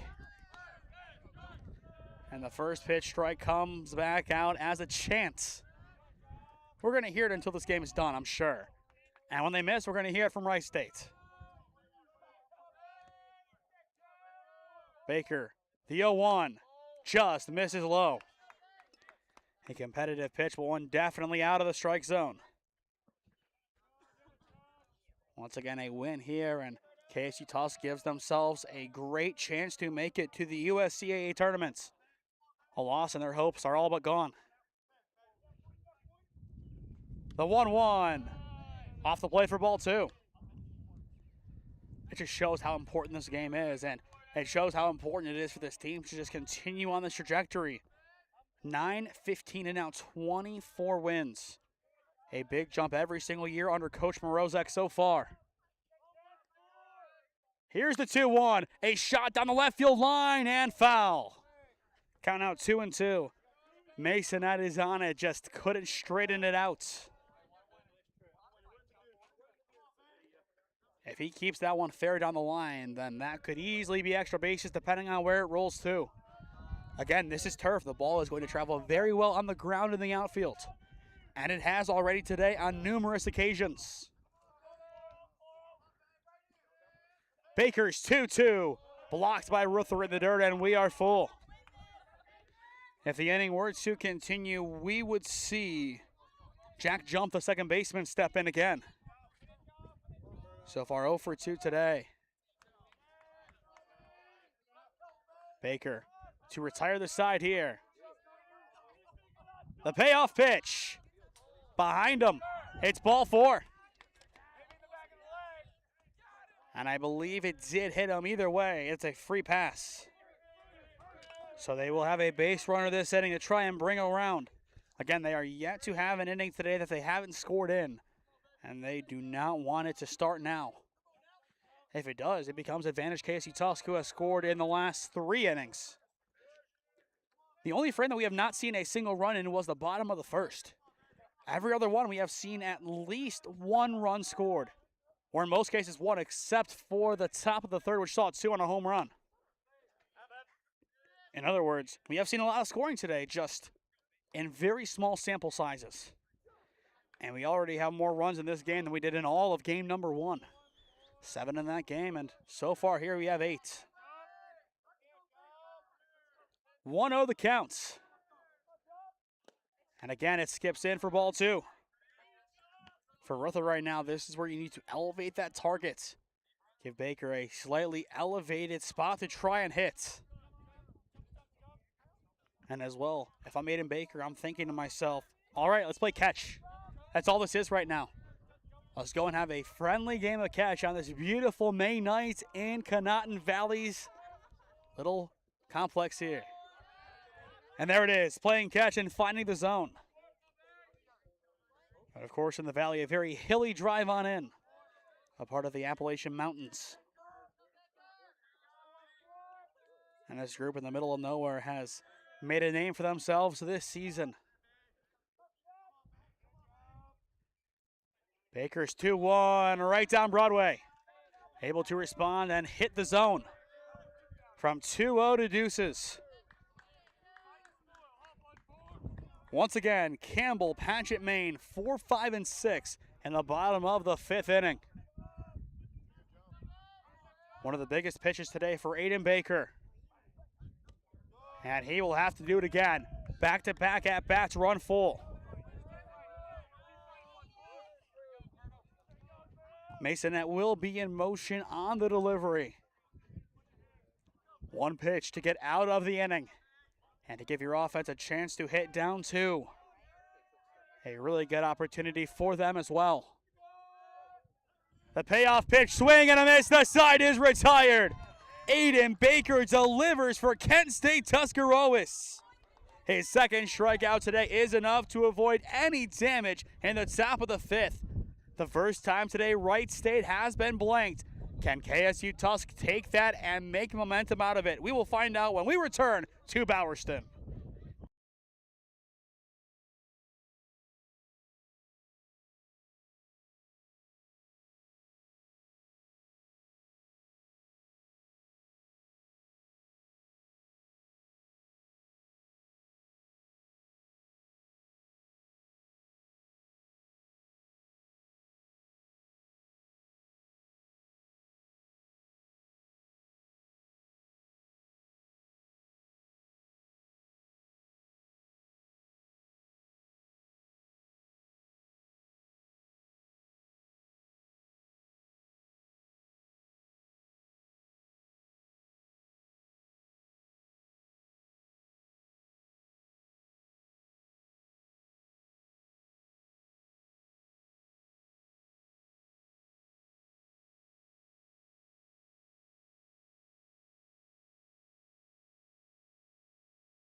Today's broadcast is brought to you by John G. Cloft Consulting. Thank you to the Cloft and Bohannon families for helping to make today's telecast possible. To the bottom of the 5th we go. 4, 5, and 6. Campbell, Patchett, and Maine due up for KSU Tusk as you are watching college baseball on SmeeSports. Again, I am Nathan Smee on the call for you this evening, live from Bowerston, Ohio. And there is the first pitch strike for Greasy. In the bullpen, it looks like Johnny Lockhart is going to get warm again for the Golden Eagles. Already came in during game number 1 and pitched a little bit. Campbell underneath it, a shot into left center field. Sparks at short, goes for it. He gets called off by his left fielder, and Atkins makes the grab for out number 1. Teamwork makes the dream work for the Lakers. That is the second time today that Campbell has been retired by the left fielder Atkins. And that'll bring us back to Jeremy Patchett. For KSU Tusk, you look at this game as a sequence of responses. Right now, a chance to get a run in with no possible response in the inning. Make it a 1-run game or a tie game entering the 6th. Do that going forward. It makes your job easier, as after this inning, you only have 6 outs to play with to save your season. And the first pitch to Patch, it carries over for a ball. 9 home runs in his KSU Tusk career, 1 today. In this game and 1 in the last, so 2 total. And of course, if he sees a strike, he is thinking about a third. One just kind of snuck over the wall and left. The other one, of course, off of the scoreboard. So really a big spot for him. The 2-0, Patchett will take strike 1. I think based on the setup, of course, you cannot be overly selective, but given his track record, he can be more picky than other hitters. And that gives him a big leg up. And now that is taken away. It's 2-2. After a 2-0 count, Greasy able to respond with 2 beautiful pitches.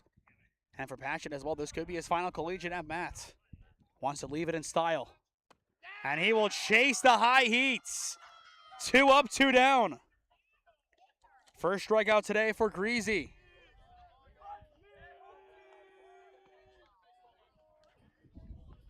And now that'll bring up Braden Main.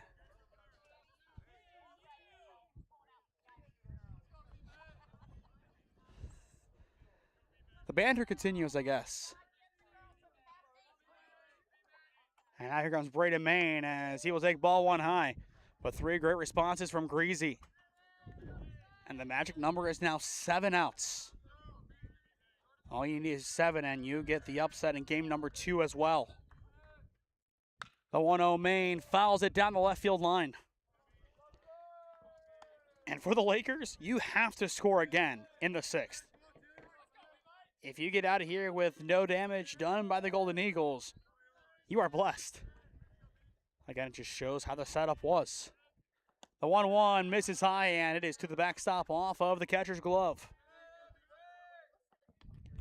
Looking ahead to this week, 2 more games, maybe 3 of our college baseball coverage. It'll be Thursday, 4 and 7 for sure at Ron Model Field for Tri-C, and then after that, maybe Friday at noon for game 3. The 2-1, he did. Count now 2-2. After remaining, it would turn to Owen Walter. Braden Main, one of the leaders of this team, trying to step up here. Greasy, the freshman for Lake, trying to get out of the inning. And he will do just that. It's strike 3 looking. The side is retired. Back-to-back punch-outs for the Lakers. Greasy on fire. A 1-2-3 stand. To the 6th we go. Score remains 5-3.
Welcome back to Conotton Valley High School. Top of the 6th inning, 5-3 your score. Neither team able to get on the board in the 5th. And we are down to the final 2 innings of the regular season. The pressure is on here again for Baker to try and get out of this inning. No damage allowed. Bunt shown, and the bunt is foul. And a great job from Rutherford letting that one go. Had to make sure he saw it to completion. Did in the end. And is able to make the easy play of just making it a dead ball. Of course, for us, this will be it for KSU Tusk coverage. So once again, thank you to Coach Morozek and everybody here at KSU Tusk for having us out this season again. It has been a really fun ride covering this team. The 0-1 missing wide. And of course, a massive thank you to Caleb Campbell, Jeremy Patrick, Caleb Salgado, and Brenton Billman, the 4 seniors. It's been a pleasure to cover all 4 of those gentlemen the last 2 years. And a special way to cover Jeremy, as we saw him way before we knew what KSU Tusk was. Saw him in the summer of 2024, and then from there, just seeing that swing, we were hooked on him as a prospect, and guess what? So were the Nebraskans. But best of luck all the way around to everybody, and we do look forward to next year of coming back, hopefully sooner than you think. Fall ball begins in around September, 4 months from now. We hope to be back here at Conotton Valley High School or somewhere close. Schedule Tri-C, make it happen. The 1-2, there for strike 3, looking 1 up, 1 down. Baker gets his 3rd strikeout today. And once again, he is expected to be the Brenton Billman replacement. It's Billman-esque. And to see him step the way he has today, it has been a breath of fresh air for this KSU Tusk team. A 7.6 ERA entering play today. You compare that to Billman's, just to try and put that number out there real quick. I believe they're very comparable. In the meantime, though, Patchett knocks it down at first. Again, it's Baker. 2 up, 2 down. An athletic play yet again from Jeremy Patchett. But Billman, 7.4 ERA.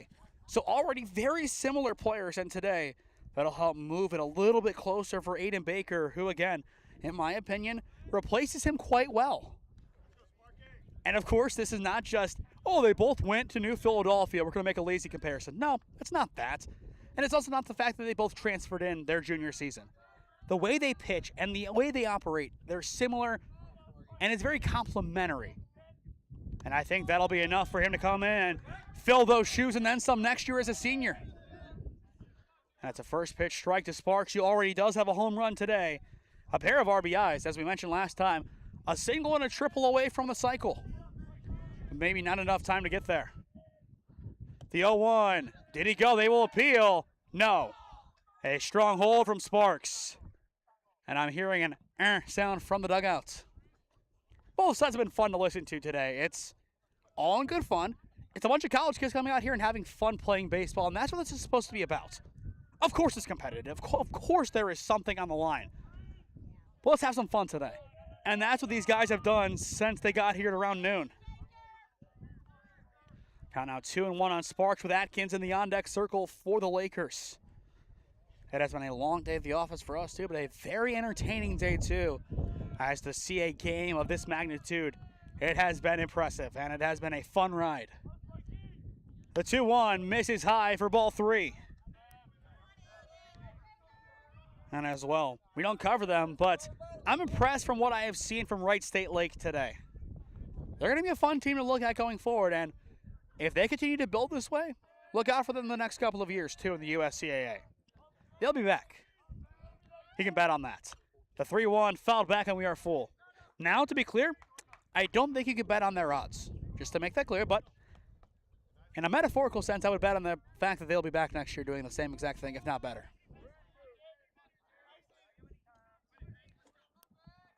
But a full count, 3-2 on Sparks.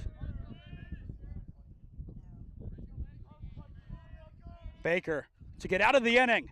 Skied behind the backstop. It's Ruther, and he will make the play.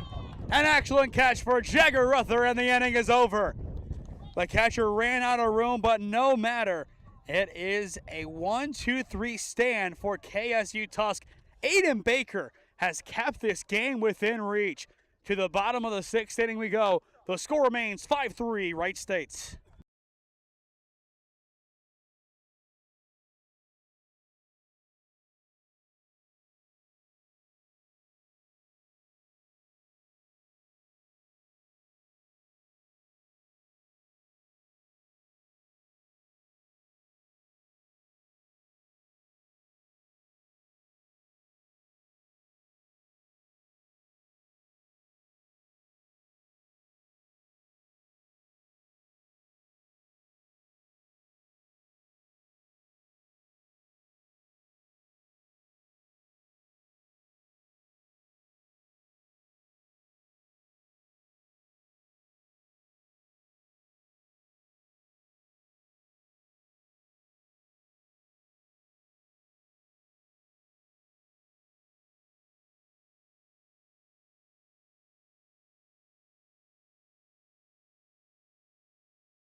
5-3, bottom of the 6th inning as we return to Bowerston, Ohio. A great game in game number 2, a 2-run game. It's go time for KSU Tusk. And the first pitch of the inning there from Greasy for strike 1. Noah Crawford, a great start to the game. 4 strikeouts. Greasy has had 2 since coming on, and he has settled down the defense. And he continues to. It's an 0-2 count on Owen Walter. Walter, Salgado, Ruther, 7, 8, and 9 this inning. Get 1 here, just 1. You're in a decent spot entering the 7th inning, but you have to keep it going. Greasy's 0-2 will bounce in. That is exactly what you want to see from the 0-2. Took both of those. You're not expecting him to sit and wait for it again. See if he'll chase. And now you get back to work in a more competitive sequence. Here's the 1-2. Walter down the line, through into left field. A massive drive for Owen Walter. He will take the turn and go to 2, and he is there. A leadoff double for Owen Walter. What a get he was in the transfer portal. Coming in from Hocking College, a great institution in JUCO. So now take it to the USCAA. That is one of Morozek's finest. And just hugged it down the line perfectly on a 1-2 count. Wasn't competitive to start the at-bat either. Now competitive. And the Golden Eagles are right back in business. And now here comes Caleb Salgado. Salgado so far, a single and a pop-out. He'll show bunt and pull it back. And there is strike 1. 28 pitches so far for Greasy, and there is some more action in the bullpen for the Lakers. The question is, would they make the change if Salgado gets on? Outside of that at-bat, really, it has been a great start for Greasy. But a tough decision in a pressure spot again. The 0-1 Salgado gets underneath it and pops it into shallow center field. So shallow it just sneaks back into the infield for out number 1. A nice catch by Jump over at 2. And now here comes Jagger Ruther. It's time for another transfer to step up for the Golden Eagles. Ruther coming in from Blue Mountain Community College. And just looking at a GeoGuessr built roster, Ruther comes from Idaho. A lot of different states represented on this roster. Of course, you do have your Texans and Castillo and Bohannon. You have Patrick from Maryland, but also some guys out west such as Salgado from Nevada and then Ruther again from Idaho. And then, of course, we have Tri-C, where it is basically a Tim Hortons roster. 6 Canadians, eh? We'll see them on Thursday. And, of course, Jack Kivel, who will talk a big talk and not come back on the mic. I hope he will, though. The 1-0, it is there for a strike. But I give him credit for trying it. That was a spot that hadn't tried it before. He was all talk, came on there and made some really good comments about Ryan Torok's great performance of 11 strikeouts. We'll miss him in the box next year, but excited to see what he can do on the field. Really happy that he'll be back next year for that team. The 1-1, Ruther will take strike 2. And just like that, Greasy is right back in the inning. 2-strike hitting. That's what Walter did. Can Ruther do it here too? Keep it on the ground, get it into the outfield, and trying to drive in 1. That's all it takes here. Keep it going. The 1-2, swing and a miss. It's back-to-back outs recorded by the defense. Back to the top we go now with 2 away. And Greasy gets his 3rd punch out of the game. A big relief effort for him so far. And I believe based on when he came in, he would be in line for the save if he gets it done. It would just be a really elongated save. Actually, no, he came into the 4th. So I don't think he would technically be eligible. In the end, I think he would technically get it, but it's a weird one of, okay, when is the cutoff? But 2 down now for Larson. And there is strike 1. Outside of the free passes, my other big gripe today for KSU Tusk, taking the first pitch. Expect a strike, come out aggressive. And if we do get to Schofield, I want to see him aggressive on that first pitch. We haven't seen it. And it's a big issue right now. The 0-1 fouled back and quickly an 0-2 count.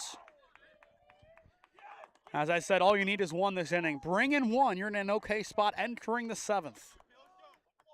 Can Cohen Larson deliver? He is as well the tying run on paper. Already has driven in a run today. The Golden Eagles down to their final strike in the 6th. Greasy's 0-2. Larson puts it into shallow right field. Will it get down? Not quite. It's caught.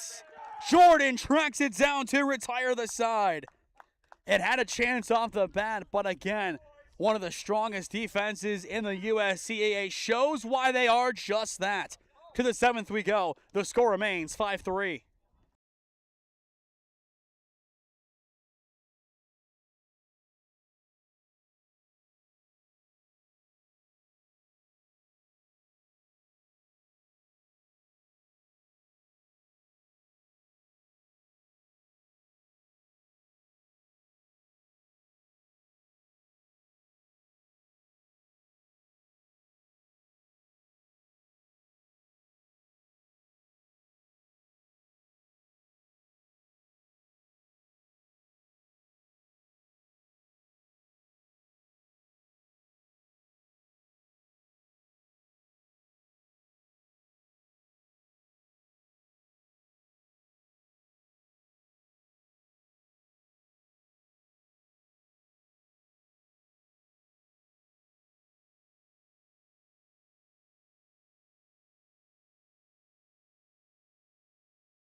Barring extra innings, ladies and gentlemen, welcome to the final inning of the 2026 collegiate regular season.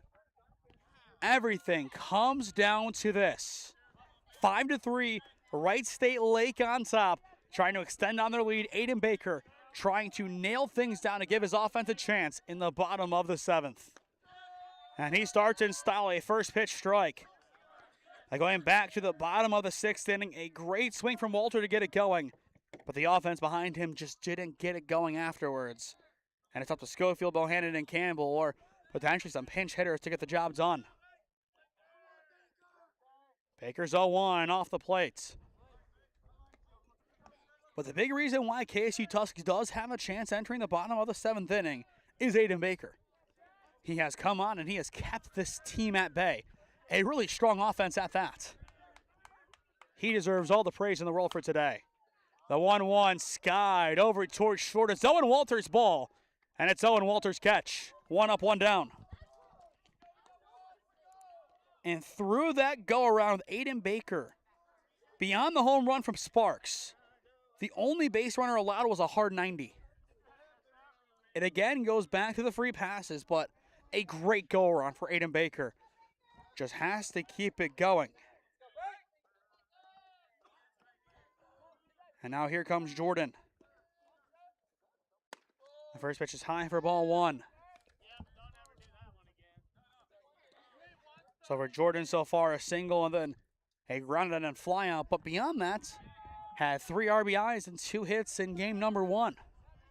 So 3 hits, 3 RBIs for him today. The 1-0, some chin music. They have ice, but maybe not for the head.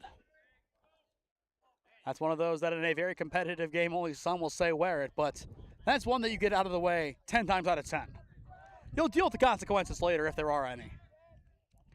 The 2-0 will just miss low. Oh, wait, no! They're going to call it a strike at the end. I mean, that ball was a little low. We've seen the zone extended high, but not really that low, but a competitive chance now for Baker at a 2-1 count. Wow. And a swing and a miss, now 2-2. So how important was that pitch just there? That kind of set him up. If he gets this out here, he is going to be very thankful to Jagger behind the plate for the frame. He has to be. Get him some canes or something. Pitchers, treat your catchers. The 2-2, instead of drive into deep left field, it'll go to the warning track. And that's all. Larson makes the play for out number 2. A lot of near home runs today. So far 3, which We said it like it's not too many, but considering the swings, kind of surprising that we haven't seen more. And of course, that is in this game. We did have one last game with Patchett, so 4 combined between 2 games. Surprising? No. Will we see more? Question mark. And of course, for KSU Tusk to get back in this game, that might be what it takes, as here comes Kyle Bill. And it's fouled over towards first, and the coach will get it. A clean snag as he tosses it towards KSU Tusk's dugouts. I've seen enough. Give him a gold glove, too. The coaching fielding plays today have been tremendous. Haven't seen too many errors from the coaches. I mean, you practice what you preach in that regard, and combined, we've seen 1 error today. Haven't seen too many across the board. The 0-1, there for strike 2. Of course, the free passes aren't ideal, but in regard to just strict errors, clean baseball, it has been 2 good teams battling it out to try and figure out who is going to get the win. And that is baseball at its finest. Baker's 0-2. He's out of the inning. Swing and a miss from Bill. The inning will end there. Strikeout number 4 for Aiden Baker. And again, if KSU Tusk comes back to win it, Aiden Baker deserves half the credit. To the bottom of the 7th inning we go. It's go time for the Golden Eagles, looking to save their season when we return.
The call to the bullpen has been made by Wright State Lake, and they are bringing on their closer, Dylan Lacey, the senior.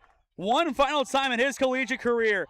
The senior out of Lakota East High School, 13 1/3 innings work, 4 runs allowed in total, 2 of which were earned, 6 walks, 10 punch-outs, a .35 ERA, 3 saves, as he makes his 13th appearance of the year, looking for save number 4. Minus the 4 runs and the 2 earned, it's Mason Miller. And he brings Mason Miller levels of punch. And it's a first pitch strike. It's going to be Schofield, Monard, and Campbell as Monard comes in for Bohannon. Needing 2 here against the closer. Lacey's 0-1. Just misses. Once again, the season is on the line for Kent State Tuscarawas. And I'm sure a couple of the Penn State schools are watching on with some great anxiety about this game. And I'm sure some other schools, as I believe this is the final USCAA game of the season. The 1-1, fouled off. Count now 1-2. But I think as we expected, Mount Alto ended up getting the win. 15-4. And I believe Claremont and Middletown is happening, but that game really irrelevant for the final standings. So, out of all the important games, out of all of them, 2 left, This is the one to be at. Lacey's 1-2. Popped foul over towards the softball field. And actually off the nets. That remains 1-2 on Schofield. You can just feel the pressure here at Conotton Valley High School. Lacey trying to settle back in here. That dugout, though, for KSU Tuscarawas getting loud. Again, the 1-2. Swing and a miss. One up, one down. One punch out so far for Lacey. But something tells me he is not satisfied with that. Now 2 outs away. And here comes Jackson Monard. The Penn State Fayette transfer, a .239 average this year, 4 doubles and 1 home run, which was a grand slam, and 19 RBIs. For Lacey, that was strikeout number 11 this year. Not the biggest strikeout guy, but this is where you can become just that.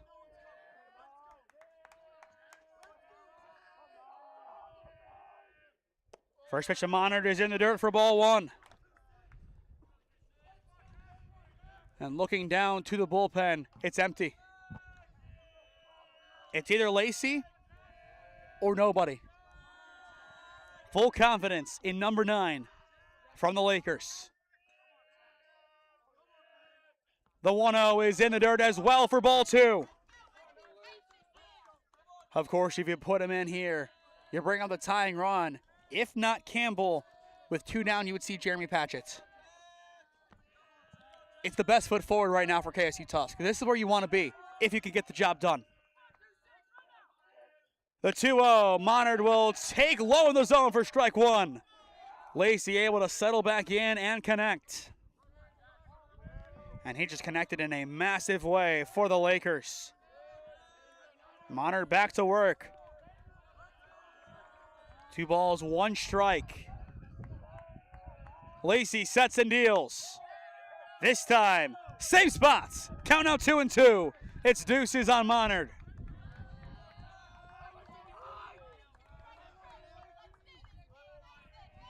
Off speed?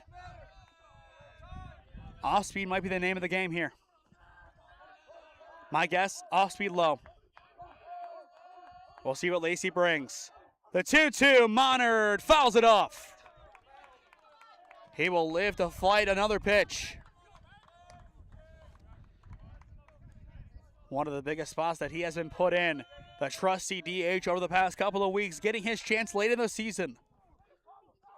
And this is where this chance could become a starting gig next year somewhere. Could easily fill in for Salgado at second base.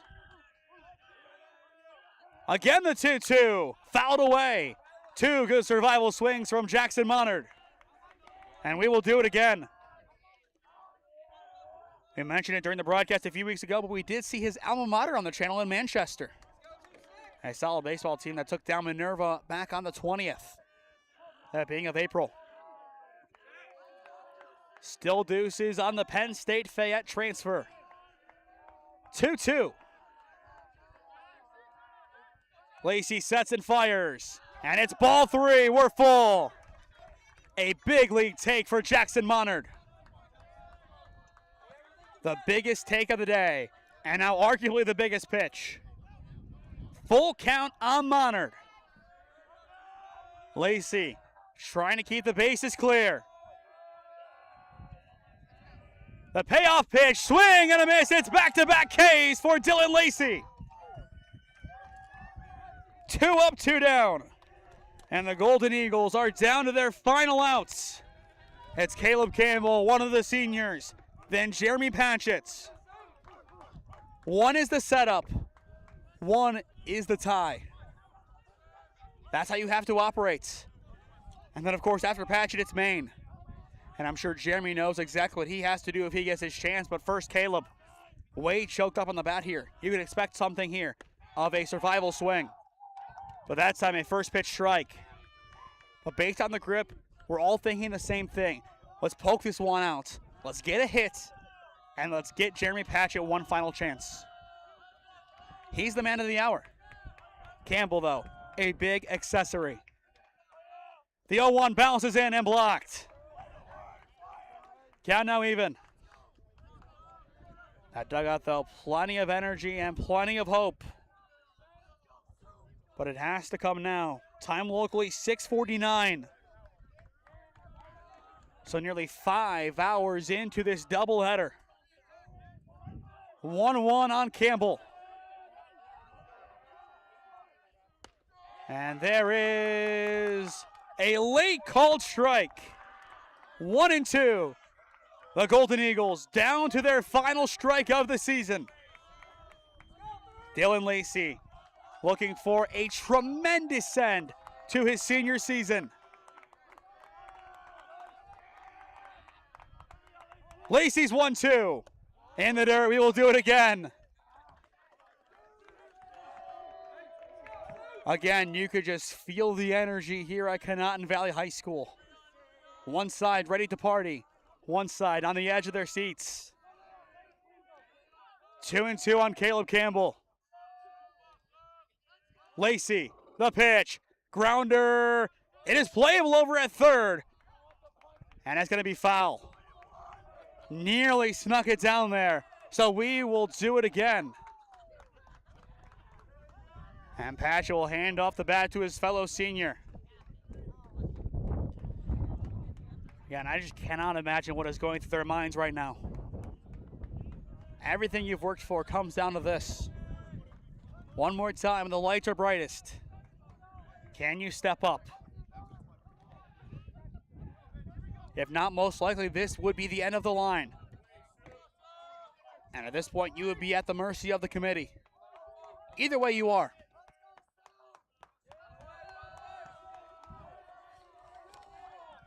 Count remains 2-2. And it's wide, full counts.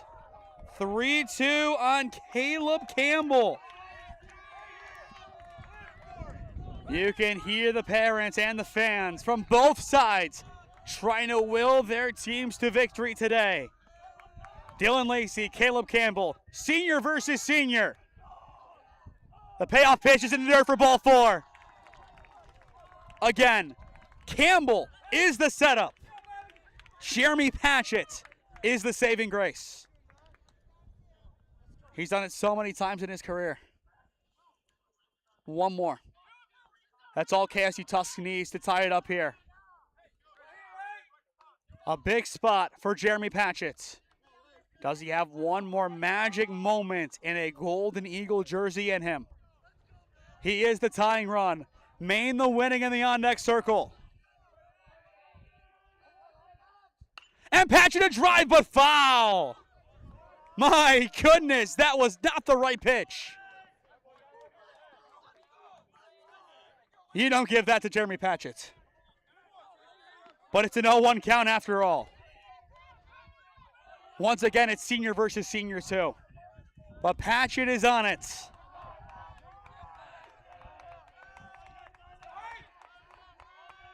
Lacey's 0-1. Patchett will take inside.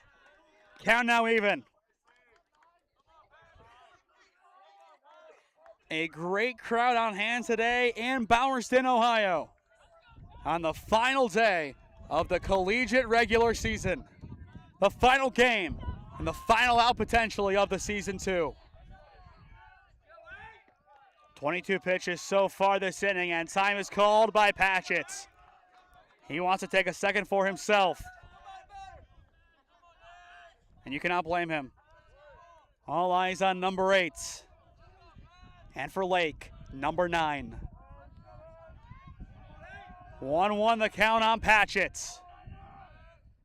Swing and a miss ahead of it. And again, the Golden Eagles are down to their final strike. But as the fans have said, no one better. Patchett, he wants a storybook end to his career. So does Dylan Lacey.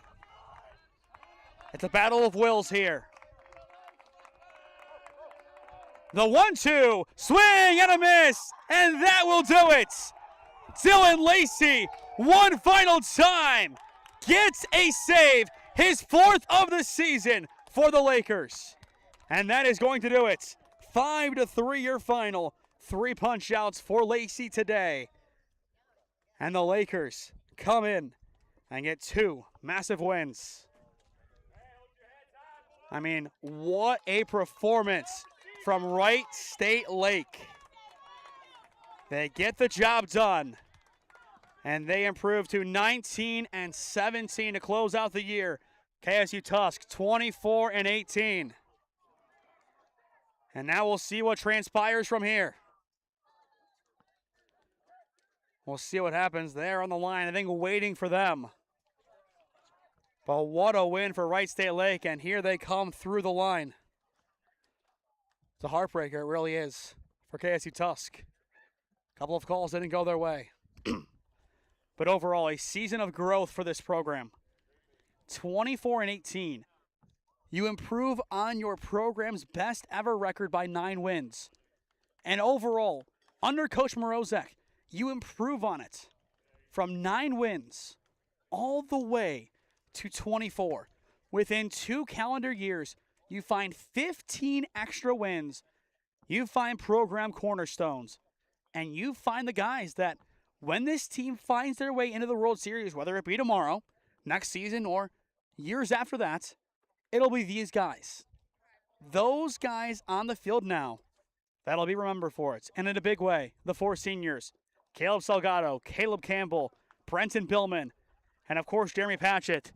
Those seniors changed the program in Tuscarawas County. They just hope for one more day. Of course, now it's up to the committee what happens from here. But your player of the game, presented by SmeeSports, it is a tough call wherever this one goes. So many players stepped up today in a big way. But you could go offense here. You easily could. You easily could go offense here, and I'm trying to think of a way to do that. Of course, Sparks has the home run and the double. He did that. But in the 4th inning, KSU Tusk was getting back in this game. And for a while, they were getting back in this game. But a freshman pitcher with a ERA nearing 8 came on to throw. 3 strikeouts, no runs allowed. And for that, your SmeeSports player of the game is Caden Grizzy. Out of nowhere, came in and locked it down for the Lakers, getting it done in the end in a big way before Dylan Lacey one final time came on for his final 3 career strikeouts at the collegiate level and got the job done. Of course, on paper, Sparks, a difference maker, 2 RBIs. Francher, a difference maker, 2 RBIs. Bill, a difference maker, 1 RBI. But the story of today was the pitching for Wright State Lake, and they have earned the right to call themselves an above 500 program entering the 2027 campaign. And they have earned it completely. To stay up to date on all the games that we are covering, follow SmeeSports on Instagram and TikTok, SmeeSports LLC on Facebook and LinkedIn, and SmeeFest 2024 on Twitter. As well, go down below and subscribe while there is no added cost. It greatly helps out all that we do here at SmeeSports as we cover the best of the Cleveland and Stark County areas. Coming up this week, games, it just depends where. Tuesday, 1 of 3 places. Holy Name NDCL Baseball, Holy Name Padua Lacrosse, or Marlington Alliance Baseball at Marlington. 3 options. Wednesday, Alliance Marlington Baseball at Alliance, 5 p.m. Thursday, 4 and 7 first pitches. Tri-C versus whoever they play and the NJCAA Regional Tournament. Friday, if needed, we will be there for game number 3. If not, TBD, it could also just be coverage in the form of interviews of the OAC tournament. Saturday as well up in the air. It could be the OAC tournament. It could be the women's lacrosse tournament for JUCO or for Division 3, depending on what happens. Or, again, it could be the OAC. On top of that, it could also be Holy Name versus Kenston Baseball. The next Sunday, most likely we are off, but of course, that could change as our schedule is always moving. Then you flash forward to next Monday and Tuesday. Padua Holy Name, the 11th and 12th, the Parma Holy War, potentially to decide the North Coast Conference. So some big games coming up over the next couple of weeks. Once again, thank you to Coach Morozek and KSU Tusk for having us out this season. It has been an absolute pleasure to cover this team and these young men who have given it their all game in and game out. They rewrote the history books here at KSU Tusk this season so many different times, and they will be remembered for that. But they're not going to be remembered as a distant memory. They will be remembered come September when a new season will dawn And with it, whether it be in the fall or spring, more games here on the SmeeSports YouTube channel with KSU Tusk. But for now, 5-3 your final. Wright State Lake gets the win in game number 2. And I am Nathan Smee saying so long from Conotton Valley High School. One final time, Caleb Campbell, Caleb Salgado, Brenton Billman, and Jeremy Patchett, thank you for your contributions to this program, as this has been college baseball on SmeeSports, and one final time this season as well. We thank John G. Clough Consulting for their support of our broadcast. But now we say good night for now from Conotton Valley High School. And as always, we will see you again next time.